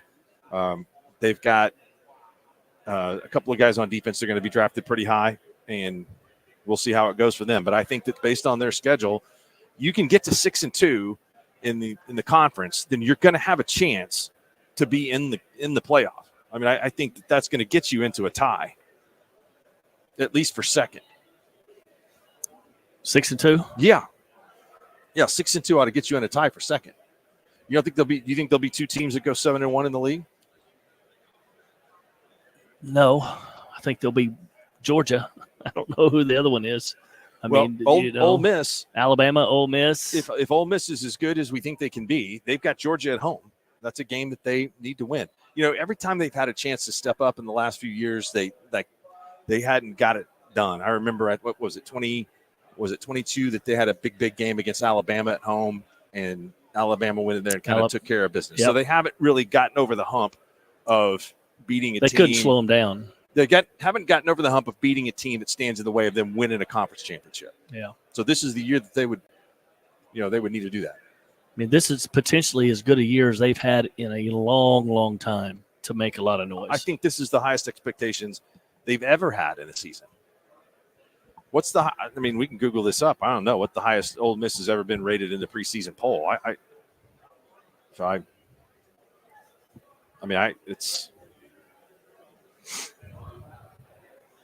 wonder what the highest ranking they've had, period, is. Mississippi State was number one not too long ago with Dak Prescott. 7 or 8, maybe?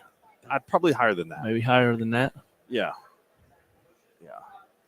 All right, we need to get back on track a little bit. We're going to have some interviews for you here, and we'll give you a little bit more information on Ole Miss. I'm sure Lane Kiffin will be interesting today when he steps to the podium. Cale, Louis, what's happening? Yep, whatever you're craving, they have it all at Louis Grill and Bar. There's Coach Saban, matter of fact. Visit www.louisgrillandbar.com to find a location near you and order online from Louis in your neighborhood. You get a chance to enjoy live music at Louis Lakeside each week during the summer. Check out the Louis Facebook page for more information. Happy hour every day from 3 to 7. Louis Grill and Bar. I'm in for AtLink Wireless. AtLink.net is how you find out how you can replace your old, slow, expensive internet with something that's much better and much faster. And they've got some great incentives for you. $49.99 a month and some offers for some months free at the very beginning. AtLink.net. 1964, the Ole Miss Rebels were ranked number one in the Associated Press preseason poll, and they finished the year 5-5-1. Ooh, it's a pretty disappointing season for them, but not often have they been this hyped. pretty bad. But I wonder if they had some injuries. I don't know. We can read in there in the 64 season what happened with Ole Miss. All right, we got another hour of a Gundy Monday on the Middle of the Day show. Straight ahead. Stay tuned. Deliver your takes.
Mark Rodgers on a Gundy Monday with Cale Gundy, live on 98.1 FM. WWLS, the sports animal. Send us your text, 405-900-9957, if you have any questions about what's going on here at SEC Media Days in Dallas at the Omni Hotel. First 4 teams of the 16 are going this afternoon, and we'll have Lane Kiffin at the podium coming up a little bit later on here. And Nick Saban doing a little ESPN interview there. Does he look happy to you? I don't know. I don't ever see him smile very much. Maybe can you be happy and not show it?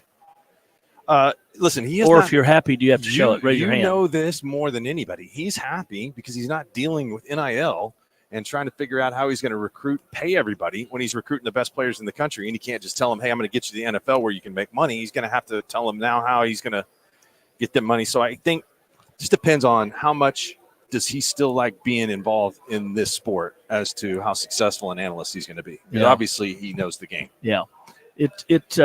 He'll do a great job doing that. But he, like you said, he's happy that he does not have to deal with anybody and answer those questions anymore, because he just that mindset of how he's always done things, and then all of a sudden having to change your ways and have to discuss money is just way, way too difficult. Here's the Ole Miss contingent, and sure I assume that is Mr. Jared Ivey. Walter Nolan right here? Nope, that's Jared Ivey. Right there? Yep. Yeah. He's a big guy. Jerry Ivey, big man. 5.5 sacks last year for Ole Miss. Probably 6'5", 260, 70. Gosh. You're not wondering if he's listed correctly, right? No, I saw how big he is. Yeah, I think that's legit size. Matt Ravis is in. Thanks, Matt Meyer, for hanging out today. Who's that right there? Right there? Yeah. Where's this going? I'm going with Clark Lee. Thank you. Nailed it. This isn't my 35th SEC Media Days, but I've been around a few of these before. Matt, how you doing, man? Welcome back. Good. Long time no talk. Yeah. You and Aggie Dave getting into it already about Texas A&M? They're not even here yet. They're here football Thursday. Season, officially, arguing with other fan bases online. Dave has been beaten down a little bit the last couple of years. I mean, it's been pretty high expectations for A&M, and they just have not delivered. I made the same mistake you did. I keep calling it Big 12 Media Days. Old habits. I know. There should be a buzzer that goes off every time I say it. Being here in Dallas doesn't help because we've been to this hotel so many times for Big 12 Media Days that because we're here for the SEC, it's different. I think A&M has a chance to surprise this year. I think they have a chance to be good. Ooh. They have a quarterback that got some experience last year and is a pretty good player. They have a new coach. I think there's going to be less kind of a circus atmosphere down there in College Station. And it's a tough place to play. If they can get some momentum, the Notre Dame game kicks off the season for them. That's a tough one because you don't want everybody down after week 1. And contrary to what Dave would say, is it ain't 104,000 crazy fans in there every week.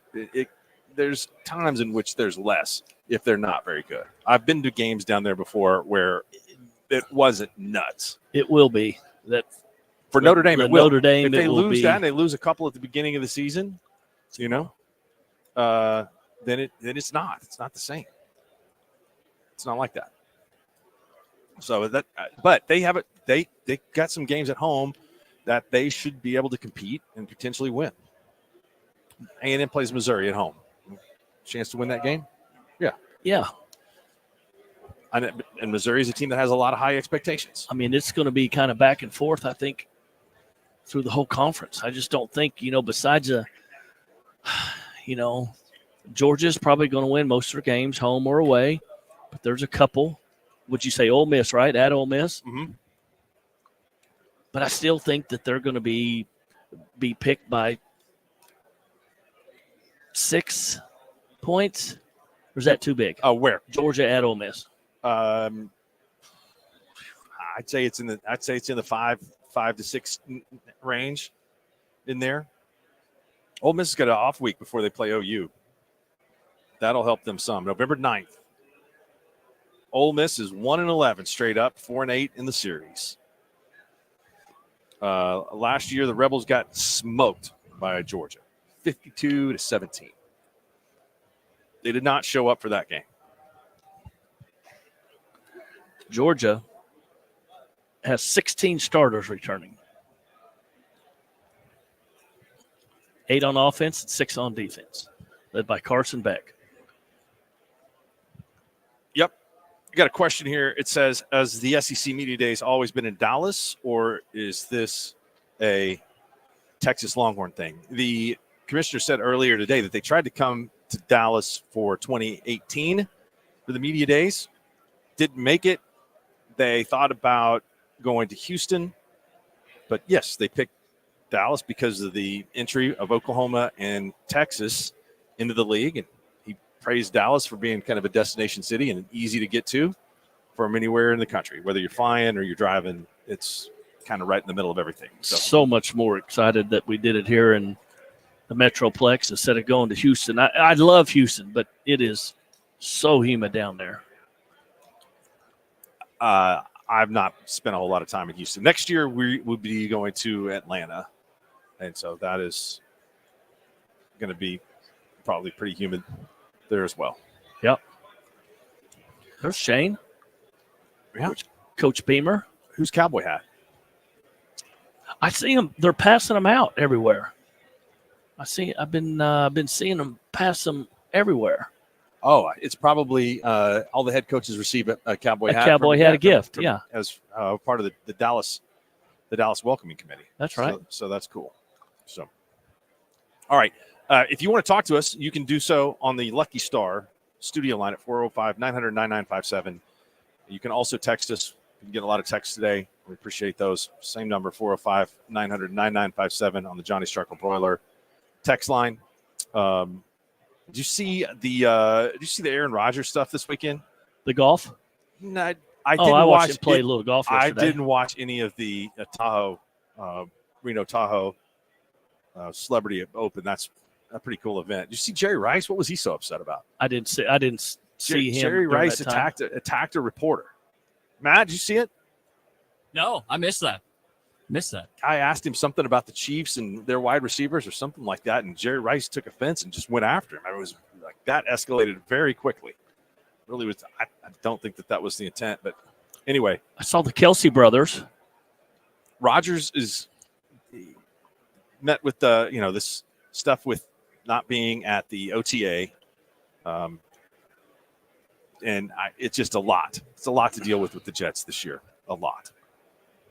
Let's see. I don't know. That's a division in which Buffalo is watching some of the Chiefs and the Bills, the replay of the playoff game a year ago. The Bills are going to miss Stephon Diggs, I think. But, man, that was a team that ran the football well last year towards the end of the season. And I think that may be one of the reasons why they decided they could let him go. They don't have to pay a whole lot of money. They'd rather invest it in James Cook. Looked really good. James is pretty good. He looked really good. So don't give up on the Bills just yet of winning that division just because they lost a diva wide receiver. Let's take a call. Jeff, what's up? Mark, how you doing today? We're doing good. How are you? Doing okay. Hey, I kind of forgot when Texas and Oklahoma joined the Southeastern Conference, how did that kind of come about? Did they get an invite or did they apply or a little both? Or I kind of forgot. So. I think it was set up and brokered by television to a degree. And I think it was, yes, something that probably, again, the Big 12 wasn't getting a football deal renewed. And I think Oklahoma and Texas kind of wondered why that wasn't the case. So I don't know if Sankey, I'm just looking at the headlines on ESPN here. It says he's not a recruiter. I believe him on that. But he didn't need to. It was put together by TV, Jeff. I mean, really, for the most part. He out? Yeah. He out. He's gone. So thanks, Jeff. We appreciate the phone call. But, yeah, I think that's That's how those discussions went down. And there'd been discussions before about Oklahoma going to the SEC. It could have been Oklahoma and Missouri or Oklahoma and Texas A&M when Missouri got in the league, but the Sooners decided not to do that at the last minute. David Boren and the powers that be, different president this time around, and different money on the table. That's how that went down. All right, the Thunder have a summer league game tonight, 5:00. They did not play well in the first summer league game in Las Vegas against Toronto. He got smoked. He scored 69 points in that game. Ravis, anything that we need to know so far about the summer league? Are there any players that have a chance to do something significant with the team after this? Specifically, Thunder or league-wide? Thunder. Look, I don't know if you guys heard Chet's interview about Dylan Jones. He went on and on and on about how much he fits into this team, and I keep going back to what they gave up for him. I know it was seconds, but it was 5 picks. So I don't think they did that just to not give him a chance. So I don't know what he's going to shoot like, but I like his game. And then AJ Mitchell out of Santa Barbara, he looks like a guy who you don't speed up and is very composed, which is like a multi-year veteran as opposed to a rookie. So I don't know if there's playing time for him at the guard, but there's a couple of guys that stand out. There was an interesting stuff I was reading about Presti today and Jones about how he'd scouted him in college and given him the dreaded draft promise that he was going to take him in the second round. But he's undersized. But 6'6" is weird build. Yeah. I mean, that's 17, 6'6", like 250. 17 and 7. I mean, so he gets the basketball. I think it's going to be really, really hard for anybody to break into that lineup. We had no Jack Golke in this game. Is he going to get in and fire up some threes? I'm fine with no Jack Golke. He was a fun story, but I don't know if he's an NBA player. It's fun to watch. Probably not, but I'd be all for just seeing what he could do. Yeah, Some no, other it guys couldn't hurt. It couldn't hurt. That have made the team. Have you guys seen Reed Shepherd from Houston play? No. Oh my God, he's going to be. I think he's a nice NBA player. He's been dominating. So is that the Rockets look like a team that you feel like ready to make a little bit of a move in the West? Oh, there's Trey. Depends on some of the young guys, and depends on what they want to do with Şengün. He's a talented guy, but I don't think he's a two-way player. Yeah. All right. Mark Rodgers, nice to meet you. All right, we're going to have a little interview here with Trey Harris from Ole Miss. We'll talk about the expectations of that team and what they've got. I hear Cale complimenting his fashion right now. Oh, yeah. No. You got 3 or 4 minutes. Okay, he looks really good.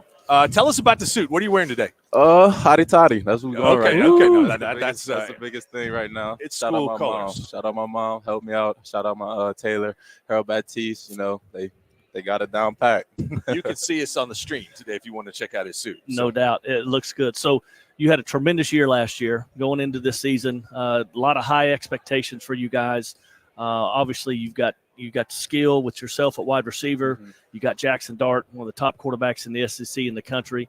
You got Coach Lane Kiffin calling some great plays. Yes, A lot of great things in front of you guys. How do you think this season is going to play out? I'm hoping for a great year. Of course, we all hear the outside noise, all the expectations, but for us, the biggest thing is make sure every day we're getting better. That's the biggest thing we all been harping on, especially Jackson, especially myself, and I got a bunch of guys in the leadership council. We all just harping at everybody, especially new transfers and the younger guys coming in, that, yeah, we got expectations. We got a lot of outside noise, but at the end of the day, if we continue to get better every single day, all those expectations, we're going to meet them. What was it about Ole Miss that caused you to go there? Well, the 3 factors I went into going into my transfer portal process, my recruitment was I wanted to go somewhere where the offense was an air raid offense. I wanted to go somewhere with a established QB going into his second year into the offense, and also wanted to go to a bigger stage. And there's no stage bigger than the SEC. So those 3 factors were the biggest things for me picking and making my decision and going into Ole Miss. What are some of the games that you're looking forward to the most this season coming up? You guys got a tough schedule. You got Georgia coming to your place, and so you got a little revenge from that game last year. I'm really looking forward to all of them. The way I'll go into each game is try to be best player on the field. If I had to pick one, Georgia's for sure. LSU also as well. When Louisiana being my hometown state, it's always good to be playing back in Louisiana. So those 2 games for sure are definitely circling my calendar. He doesn't have the Sooner circled. Not too worried about the Sooners coming to the SEC. What can the Sooner fans and the players expect coming into the Southeastern Conference territory, coming down there and playing in front of Hotty Toddy? You expect a live crowd. I can tell you that for sure. A live crowd, and you can expect some hard football going on. You can expect some high intensity plays going on between both teams. And we know they got a good team. We got a good team too. And it's all come down to players and players making plays. So just excited for the opportunity to play against them. And I'm excited that y'all in the conference. You have the best of both worlds, though, because you've got some guys that have come in and transferred this year that are really good players, and you also have a lot of players returning. So how does that mix work well together for you guys to get the best out of your team? So first and foremost, whenever the guys that decide to come back, we all decide to talk to each other and really harp on the decision, really make a decision. And once we made that decision, we all decided to go full on in the recruiting process as well and getting those new guys. So once they got here, it wasn't like it was new for them to be talking to us or anything like that. So we've been talking to the new guys for a while now, just talking to them and getting them used to it and telling them how the program runs and how everything is run at Ole Miss. Well, I can tell you this, being a former player and a coach a long time, I mean, I'm impressed how you handle yourself. So I don't know, who it is in your family, your role figure. I mean, who's kind of helped you get to the point where you're at right now? Because you're doing a great job of taking care of yourself and representing yourself as well as Ole Miss football. Thank you so much. My parents, especially my dad, the biggest thing I can take from both my parents is the way that they're able to adapt to any situation.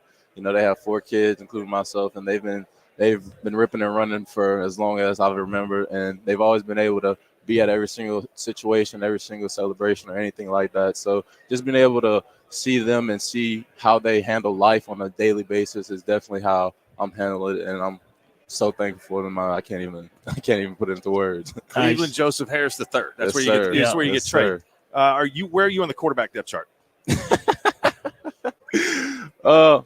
My personal. I think I'm 2. 2. Okay, all right. They got me all the way down there, man. Any special packages? I don't know. You got to talk to Kim about that one.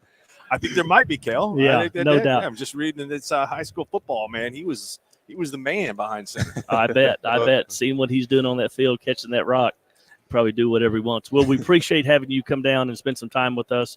We wish you the very best. Good luck. Good luck to you guys this year, and I'll be down there. I think Mark's going to be coming with us. Yeah. We'll be down there in Ole Miss. Thank y'all for having me. I really appreciate it. Appreciate that. Thank you, Trey. Thank you. Appreciate it. A little monogram. You can have some candy. Sleeves. You take all the candy you want. Yeah.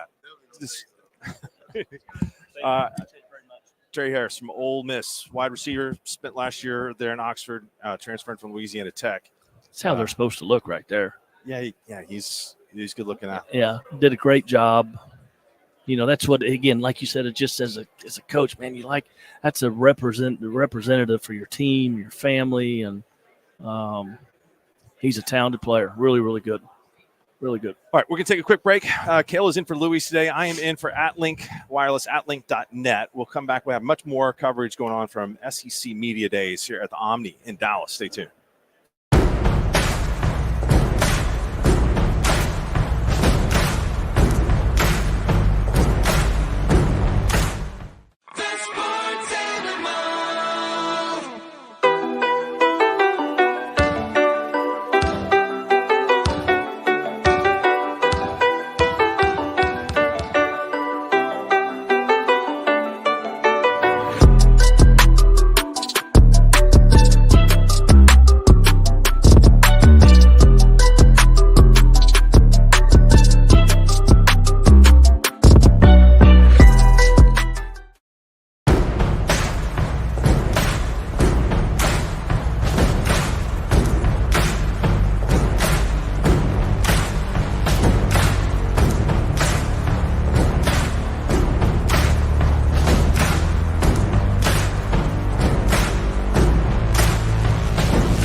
Register today at okcthunder.com/summer camps. Welcome back to the middle of the day show on a Gundy Monday. The mandolins show up always at the strangest times. Yep. Let's welcome the voice of the Texas Longhorns, Craig Way, also hosts the Craig Way Show on 1300 The Zone in Austin. Hall of Famer. Craig, this is pretty interesting. A little bit more to this than the Big 12 media days of the past. So am I to infer that when you think of Craig Way, you think of mandolins. That's the deal. That's not how when the producer leaves the show, they get to give us a permanent bumper song, and we have this bluegrass music that comes on every time we have a guest. Yep. And it's just so, no, I don't think of you. I think of, I'm embarrassed for the mandolins to be playing all the time. Craig, So, I always thought it was me. No, well, and I'm originally from North Carolina, so You like there's the some bluegrass. bluegrass involved there. No, Yeah. it is. You're right, Mark. It's a different world. It's funny. I was talking to somebody about this, that from the department of the more things change, the more they remain the same. You and I, we're and Cale's used to this as well. For all of the newness and the excitement and everything that's going on with Texas and Oklahoma and Texas going in arm in arm into the SEC. It's like how it's been for decades in that we show up at these media days. We have a great time interviewing media. We hear from coaches. We eat some decent food. We're at a nice hotel. And then we go back. We go about our business, get ready for a brand new football season. So all of that looks identical to the Big 12 and all those years of the Big 12. But then you look up, you see the banners where it says it just means more and now 16 strong. Or like, oh, yeah, okay, now it's SEC. So what year is this for you at Texas? You told me earlier. This will be, if I'm counting correctly, my 38th year on the network. First 4 years I was the studio anchor. 10 football and 9 basketball seasons as the color analyst. Bill Schoening was the play-by-play voice. He left in 2001 to take over the Spurs play-by-play in San Antonio. So this will be my 24th season in the play-by-play chair. Got to be one of the most exciting seasons moving forward for you. At least as it was since 1993 when you carved up Texas in the game just to the east of us over in the Cotton Bowl, that 38-17 Sooner victory. I remember it very well. There was my second year in the broadcast. That was the only one that I remembered. I didn't remember the other three. It was the only Gary Gibbs win, right? That's exactly right. Yeah, well, we missed a field goal. We should have get made at the, whatever. 94 was the Stoney Clark tackling James Allen at the goal line. Yeah. There was some great, and you know what? That I think is part of what is great about these two schools going into the SEC together. We the two of us have this great history and rivalry, and we get to just transport the thing into the SEC. I was asked earlier about. They said, will Texas fans get more excited now about being back in the same league with A&M than Oklahoma? And I was like, nope. No. It won't. No. I mean, the A&M thing was more like how I think a lot of Oklahoma fans viewed Oklahoma State and vice versa, that sort of thing. It was a different kind of thing. But Texas and Oklahoma on opposite sides of the Red River, and the thing has just burned white hot for decades, and I think it will probably continue to be so. Offensive line looks good. You got 4 or 5 guys back. Defensive line, they're all in the pros. So how do you rebuild from that spot? And do you feel confident the defense, which had some yards given up last year through the air, can they be better? Yeah, that's the key question on that, Mark. And I think the question marks, and Cale and I were talking about this earlier, will come from the down linemen. Can guys like Vernon Broughton and Alfred Collins play at the level in the interior defensive front the way that they have from some of the guys they've had over the past few years? And this has been going on where they've had an interior defensive lineman or two that make a huge difference in the middle. The charge will be up to those guys and then the edge rushers as well. I like what they have coming back in the linebacking core, and the secondary is very veteran. Yeah, there were some big plays given up, and a lot of that they had a lot of guys who had to get snaps due to some injuries. Yeah. Well, a lot of those guys are longer in the tooth, and they have some other guys back from the injury. So feel pretty good about it from that perspective. But I think you're right. The down lineman, that's going to be a big part of how this goes. So everybody's waiting on Arch Manning. Mm-hmm. They're going to wait. They're going to still be waiting. And I agree. how good has he got a chance to be? I mean, you've seen him, his size, his athletic ability, his arm strength. How good is he? I watched him last year in practices, and in the fall, you could see where the summer camp, fall camp workouts in August, and then on throughout the course of the autumn, you could see where they talk about, and you know this, about quarterbacks when you don't have to think as much, but you're reading it and you're feeling it and you're reacting it and doing all of those things.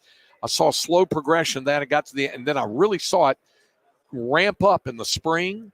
And, of course, he had a great spring game, but we know what spring games are. Right. So, but I think he's made tremendous progress in a relatively abbreviated amount of time. And maybe we're all kind of expecting that from somebody from that lineage. That said, Quinn Ewers is the quarterback. He's the starter. He has missed time each of the last 2 years due to injury. We'll see if he can stay healthy. He'll stay the quarterback. But Arch, I think, will be ready if they need him. We know, at least from the Oklahoma perspective, we always perceive that the Texas job is a pressure cooker. There's an outside meddling going on, and there's different factors with different people. How's Sark's season last year to get to college football playoff? I think would settle some of that down. But how's he handling being the CEO of the Texas football program? Better than anybody I've seen do it since Mac Brown. That's good. So Charlie Strong was an outstanding football coach and a great guy. But Charlie, and he said this to me, he only wanted to, in his words, coach ball. He did not like nor want to deal with the, with the CEO elements of it. Tom Herman, same thing. Tom told me, he said, if I could just coach football. And I was like, Tom, you know what this thing is all about. And this permeates through all sports at Texas. We've just made a well-publicized change with the baseball coach.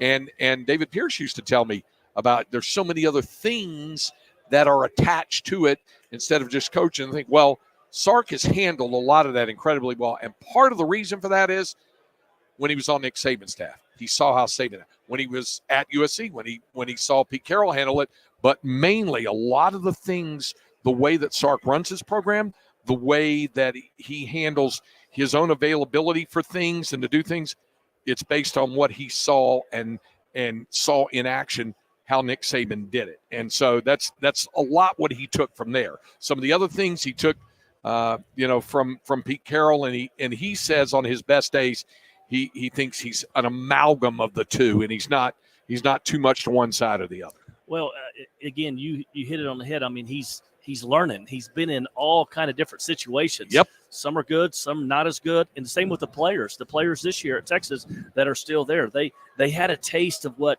they went through last year. That's been different from what they've had in a while. So that's right. I mean, that's got to help coming back.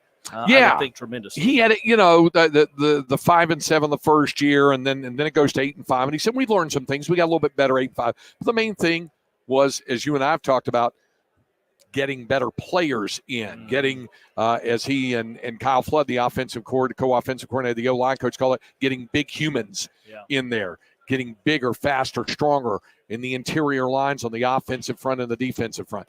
You can learn a lot quicker when your material is better to work with. But what Sark will tell you, he's learned from his own mistakes, his own personal road, which we all are well acquainted with, and he doesn't shy away from discussing it when asked. And so he's had a variety of experiences, both good and bad, to learn from, and you learn more success as a football coach when you have the kind of talent that you want to have, and he's getting there. As you guys know, you have to continue to stack those recruiting classes, and he's been able to do it, but he's got to keep doing it. Oklahoma just hired a former NFL exec from the Philadelphia Eagles to help manage their NIL, and there's all kinds of questions about how they're going to dole out revenue sharing, or can you just pay guys? I think OU's kind of starting to get it figured out. Where's Texas with that? Yeah, same thing. I think they've got people. What's the line from Indiana Jones when they say, "Well, who's working on this?" Top men. When you get top men or women, whatever, people in working to try to solve, like you pointed out, NIL, the portal, all of those things. I mean, my goodness, it hadn't been that long, just a few years when we're all talking about how these programs are having to hire 3 or 4 full-time people just to handle social media, that kind of stuff. Yeah. So there's departments on top of departments on top of departments. And in this day and age, and a different kind of arms race than what we saw 15, 20 years ago. You have to have people who are experts in those areas to help you be better. And Texas is, let's just say, they poured a lot of resources into making sure that the resources are there for the other people, be it NIL or the portal or whatever it might be. That's good. That's the kind of thing Texas does. Yep. I know you because you have the enthusiasm for this job that you do. So you're calling a game with the Big House this year. You're getting ready to go into some of these SEC stadiums. Are you still fired up to do these games? And what are some places that you're looking forward to going that you may not have been? You know, it's really weird, Mark. I am really, really excited to be broadcasting Texas' first season in the SEC. That said, the stadium I'm most looking forward to broadcasting from is the Big House in Michigan, because where's Texas on the road this year in the SEC? Well, Oklahoma's in Dallas. We talk about the Texas schedule. I mean, what happened? Yeah. Like Texas, it stands, the Oklahoma game stands alone in its uniqueness and its special nature. The other 3 road games are rivalry. 2 of them are rivalry games. Arkansas. A&M, because the way we were told, that was the hill the Aggies were willing to die on to make sure that they got the first game of that rivalry back at Kyle Field. Okay, so there's that. The only other road game is Vanderbilt. Now, we all love Nashville. Yes. I love Nashville. I'll look forward to going there for the SEC basketball tournament as well. But it's Vanderbilt, you know. I mean, it would be safe to say I'm looking more forward to Georgia playing in Austin and Florida playing in Austin than the road game at Vanderbilt, although the trip to Nashville is nice. Yeah, no, that would be good. I don't know what's going to go in. The Vanderbilt Stadium is not necessarily typical. And it's under construction right now. It's under renovation. So I'm told that is going to be something less than spectacular to deal with when we get there in late October. That's the part of town you want to stay in. You don't want to be down there on Broadway. You stay right there in the Vandy area. There's some better places to go. There you go. Craig, thanks for your time, man. We really appreciate it. It's always great to see you guys. It, you know, what's the movie guy go? In a world where we've got so much new around us, it's good to see like-minded brethren nearby. That's exactly right. At least for now. And I look forward to reading your Oklahoma high school prep preview as well. It was a great job with the Pigskin preview last year. I'm looking forward to reading it again. You're going to have to tell me how you get around all the time doing those games and get in the studio on Friday night. That blows my mind. That's a discussion for another time. It's like you teleport places. All right, the great Craig Way. We'll take a break. We'll come back. We got another segment before we hand it off to the Ultimates, Jim Traber. We're here at SEC Media Days at the Omni Hotel in Dallas. Stay tuned. The Total Dominance Hour. The vast majority of these college athletes are disciplined.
All right, Stanton in for Sam today. We are hoping he gets back soon with us. The way I see it, Texas Longhorns, like what Craig said, obviously calls the game for the team, but he's got a really good pace and beat on what goes on with Texas. I think that means something that Sark has been able to handle the pressure of that job because it's not easy. And those two hires, I don't know what happened with Tom Herman. I mean, I think he's been a pretty good football coach. Everybody thinks he's super smart. He's had success at different places, but for whatever reason, maybe when he got to Texas, it kind of relaxed a little bit and there was too much going on around him. He had all that mess going on at Ohio State with that idiot Smith. But I think Sark, who's been through some challenges in his life, has got that thing going in the right direction. Well, he's going to have to. And again, they've improved a little bit every year, and they had a great year last year. Can they handle that? And again, I just out of respect, if he's learning that, because there's so much more you're having to deal with. I mean, have we heard anything about any Texas players, in the off season, really? Nope. In spring or the summer? Nope. And again, that's hard to manage all those guys, and that didn't mean anything. But I hope he is handling it and manage it in better. Obviously, he's been through. He's had the highs and he's had the lows, and it sounds like they're heading in the right direction. When I asked them a while ago, I talked to them. Has Texas turned the corner? And they both said they have turned the corner. And they said that they think there's a chance for them to have big things coming here in the next few years, really big things. And I said, it's been a long time since you've had a lot of big things at the University of Texas. They feel like it's coming. You go back in the last 30 years, I mean, I don't know how many times that they've been really good for 6 or 7 year period. Mac Brown at the beginning, they were really good for at least that kind of period. You guys are going to battle with them and having just absolute showdowns every season. But the problem is that you guys were better. Yeah. But it was easier back then, too. Maybe the late 70s. But I still – so I don't know. I mean, it's being on top consistently could be something that's new for them. I heard somebody talking this morning about, Texas and how they're going to be able to recruit and how they're going to be able to adapt in the SEC. And, now there's going to be more schools coming in from the SEC into Texas now because that's like Texas and OU's backyard. But they've been coming into the SEC. I mean, they've been coming into Texas for the last 10 years. That's what's made it so difficult for OU and all these other schools to recruit is everybody's in there right now. Well, even before that, I mean, Miami had a lot of success recruiting in Texas when they were really good. I mean, around in the early 2000s. So they know where to find the good football players. We got to give some shout outs to guys from Oklahoma that have gone in the Major League Baseball draft. Yeah. Carson Benj, UConn, can pitch and hit at Oklahoma State, is something else. I mean, he's had an incredibly successful college season. He goes in the first round, and he goes to the New York Mets. And then we had a couple of high school players drafted, first round, not in the sandwich picks or anything like that, for a kid from Elk City, Cash Mayfield. His family's been long-time baseball people and athletes in Western Oklahoma. He goes 25th overall to the San Diego Padres. And then also from Deer Creek in the second round. I think we may have had some more guys going because the baseball draft, amateur draft, is taking place right now. But all those guys made themselves quite a bit of cash, pun intended. Good for them. Yeah. So baseball, it was a pretty special year, I would say, for I'm sorry, and I said Deer Creek. I meant Edmond North or Owen Hall. Right-handed pitcher, 6'3", 185. Both he and Mayfield have got some size to them. So today, let's see if Spikerman has been picked. But the third round got underway a little bit earlier this morning. Did you ever get drafted in the amateur baseball draft? I did not. You did not? I did not. They just draft until I know. they get tired of drafting. Yep. Spikerman to the Phillies. Thank you. Spikerman to the Phillies. Third round, with the 100th pick overall. But that's Phillies are on top of the world right now. They playing some great baseball. I'll get the best record in the sport. Did you see that? Spinozzi was all fired up this morning about the Orioles walk-off win against the Yankees yesterday. Come from behind, got that done, and have taken over the lead in the division from the Yanks.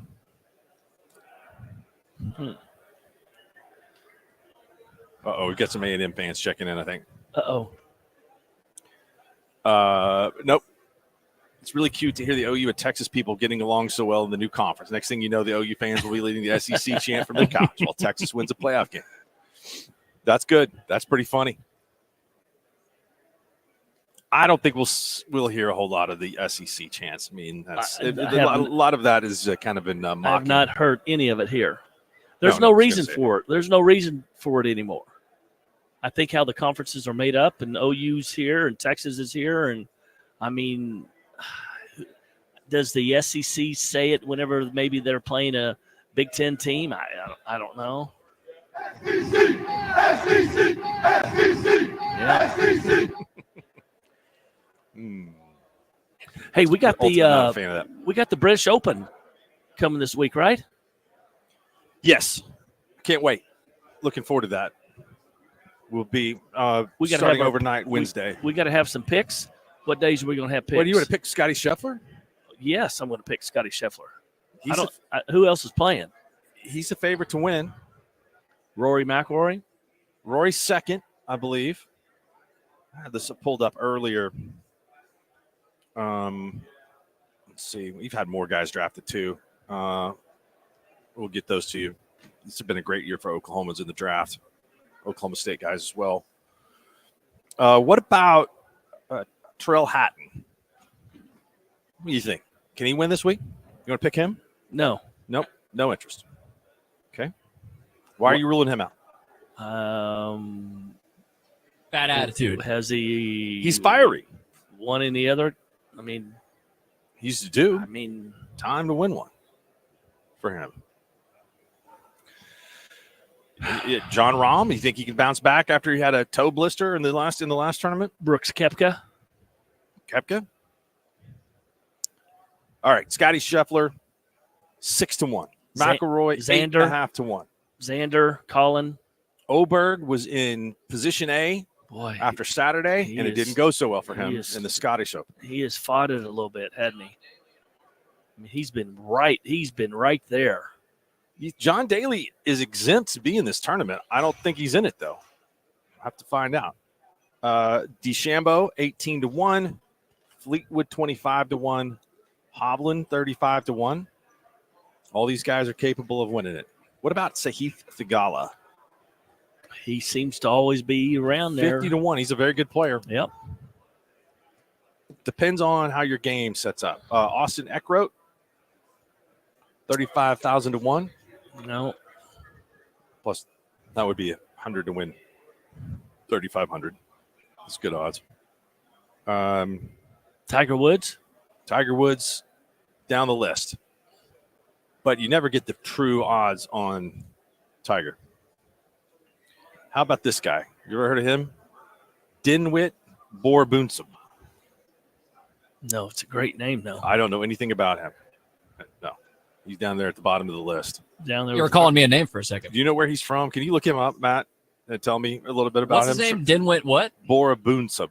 Boriboonsub. He's from Denmark. That looks a lot like boobs. I'm just saying. There's two O's That's together. That's his nickname. There's B's That's and when S's. When he makes a putt, everybody yells, boo. Oh, wait a minute. John Daly is in the field. John Daly is in the field. My bad. What about a Marlboro? Yeah. John Daly. John Daly. Massive odds. Yeah, right at the bottom of it. Justin Leonard, the same odds as John Daly. All right. Well, I bet if Sam was here, he would know everything about Borbundsub. That's true. He would. That is true. I don't even know how to Google his name. You even spelled it out for me. Hold on. I can get it. Yeah, I mean, just get kind of close. Nope. Nothing. I have to spell this right. I'm going to have to spell it right to do it. And I can't remember how to do it. You got to be careful what's pulling up when you're typing in boobs. I know. We got a couple minutes to get this done. don't know anything about him. Mark's going to be in trouble with HR. You know, I've stayed away from being in trouble with HR for the most part. Yeah. I think I spelled this close to being right. Okay. Oh, here he is. He's even got Instagram. 20 years old, playing on the Asian tour. Thailand? I think so. Maybe Al can figure out some information on him when he goes to Thailand this week. He is, let's see. He's got 1 win on the Asian tour. He's got 5 wins otherwise. How did he qualify to get into this? He won the Saudi Aramco Invitational, and he won the 2023 Order of Merit title on that tour. He then won the Thailand Open, and he finished behind Henrik Stenson. He goes by the name David. That's a lot easier than the last name. Well, we're talking about Thigala, so there's another Thai golf. Pretty good. Cale, how do you feel about today? It was a good day. You know, I kind of got my eyes were occupied. I mean, a lot of action going on. You know, a lot of people, a lot of players. Of course, there's a lot of media. Of course, just getting into this profession, I recognize all these faces. I'm like, okay, who's that? Trying to put names to faces. But tomorrow's going to be a good day. We're still not done for today. Try to get in there and listen to maybe a little bit of Lane Kiffin, see what he has to say. But tomorrow we got Georgia, Tennessee, OU, and Missouri. Tomorrow's a big day. I think with Georgia here and then Oklahoma in the league, and then again Josh Heupel is going to be great. We'll go listen to a little bit of Lane Kiffin. The Ultimate's coming up next. Matt, thanks for filling in today. We appreciate it. Stay tuned. More coming up next here on the Afternoon Sports Beat. The Countdown.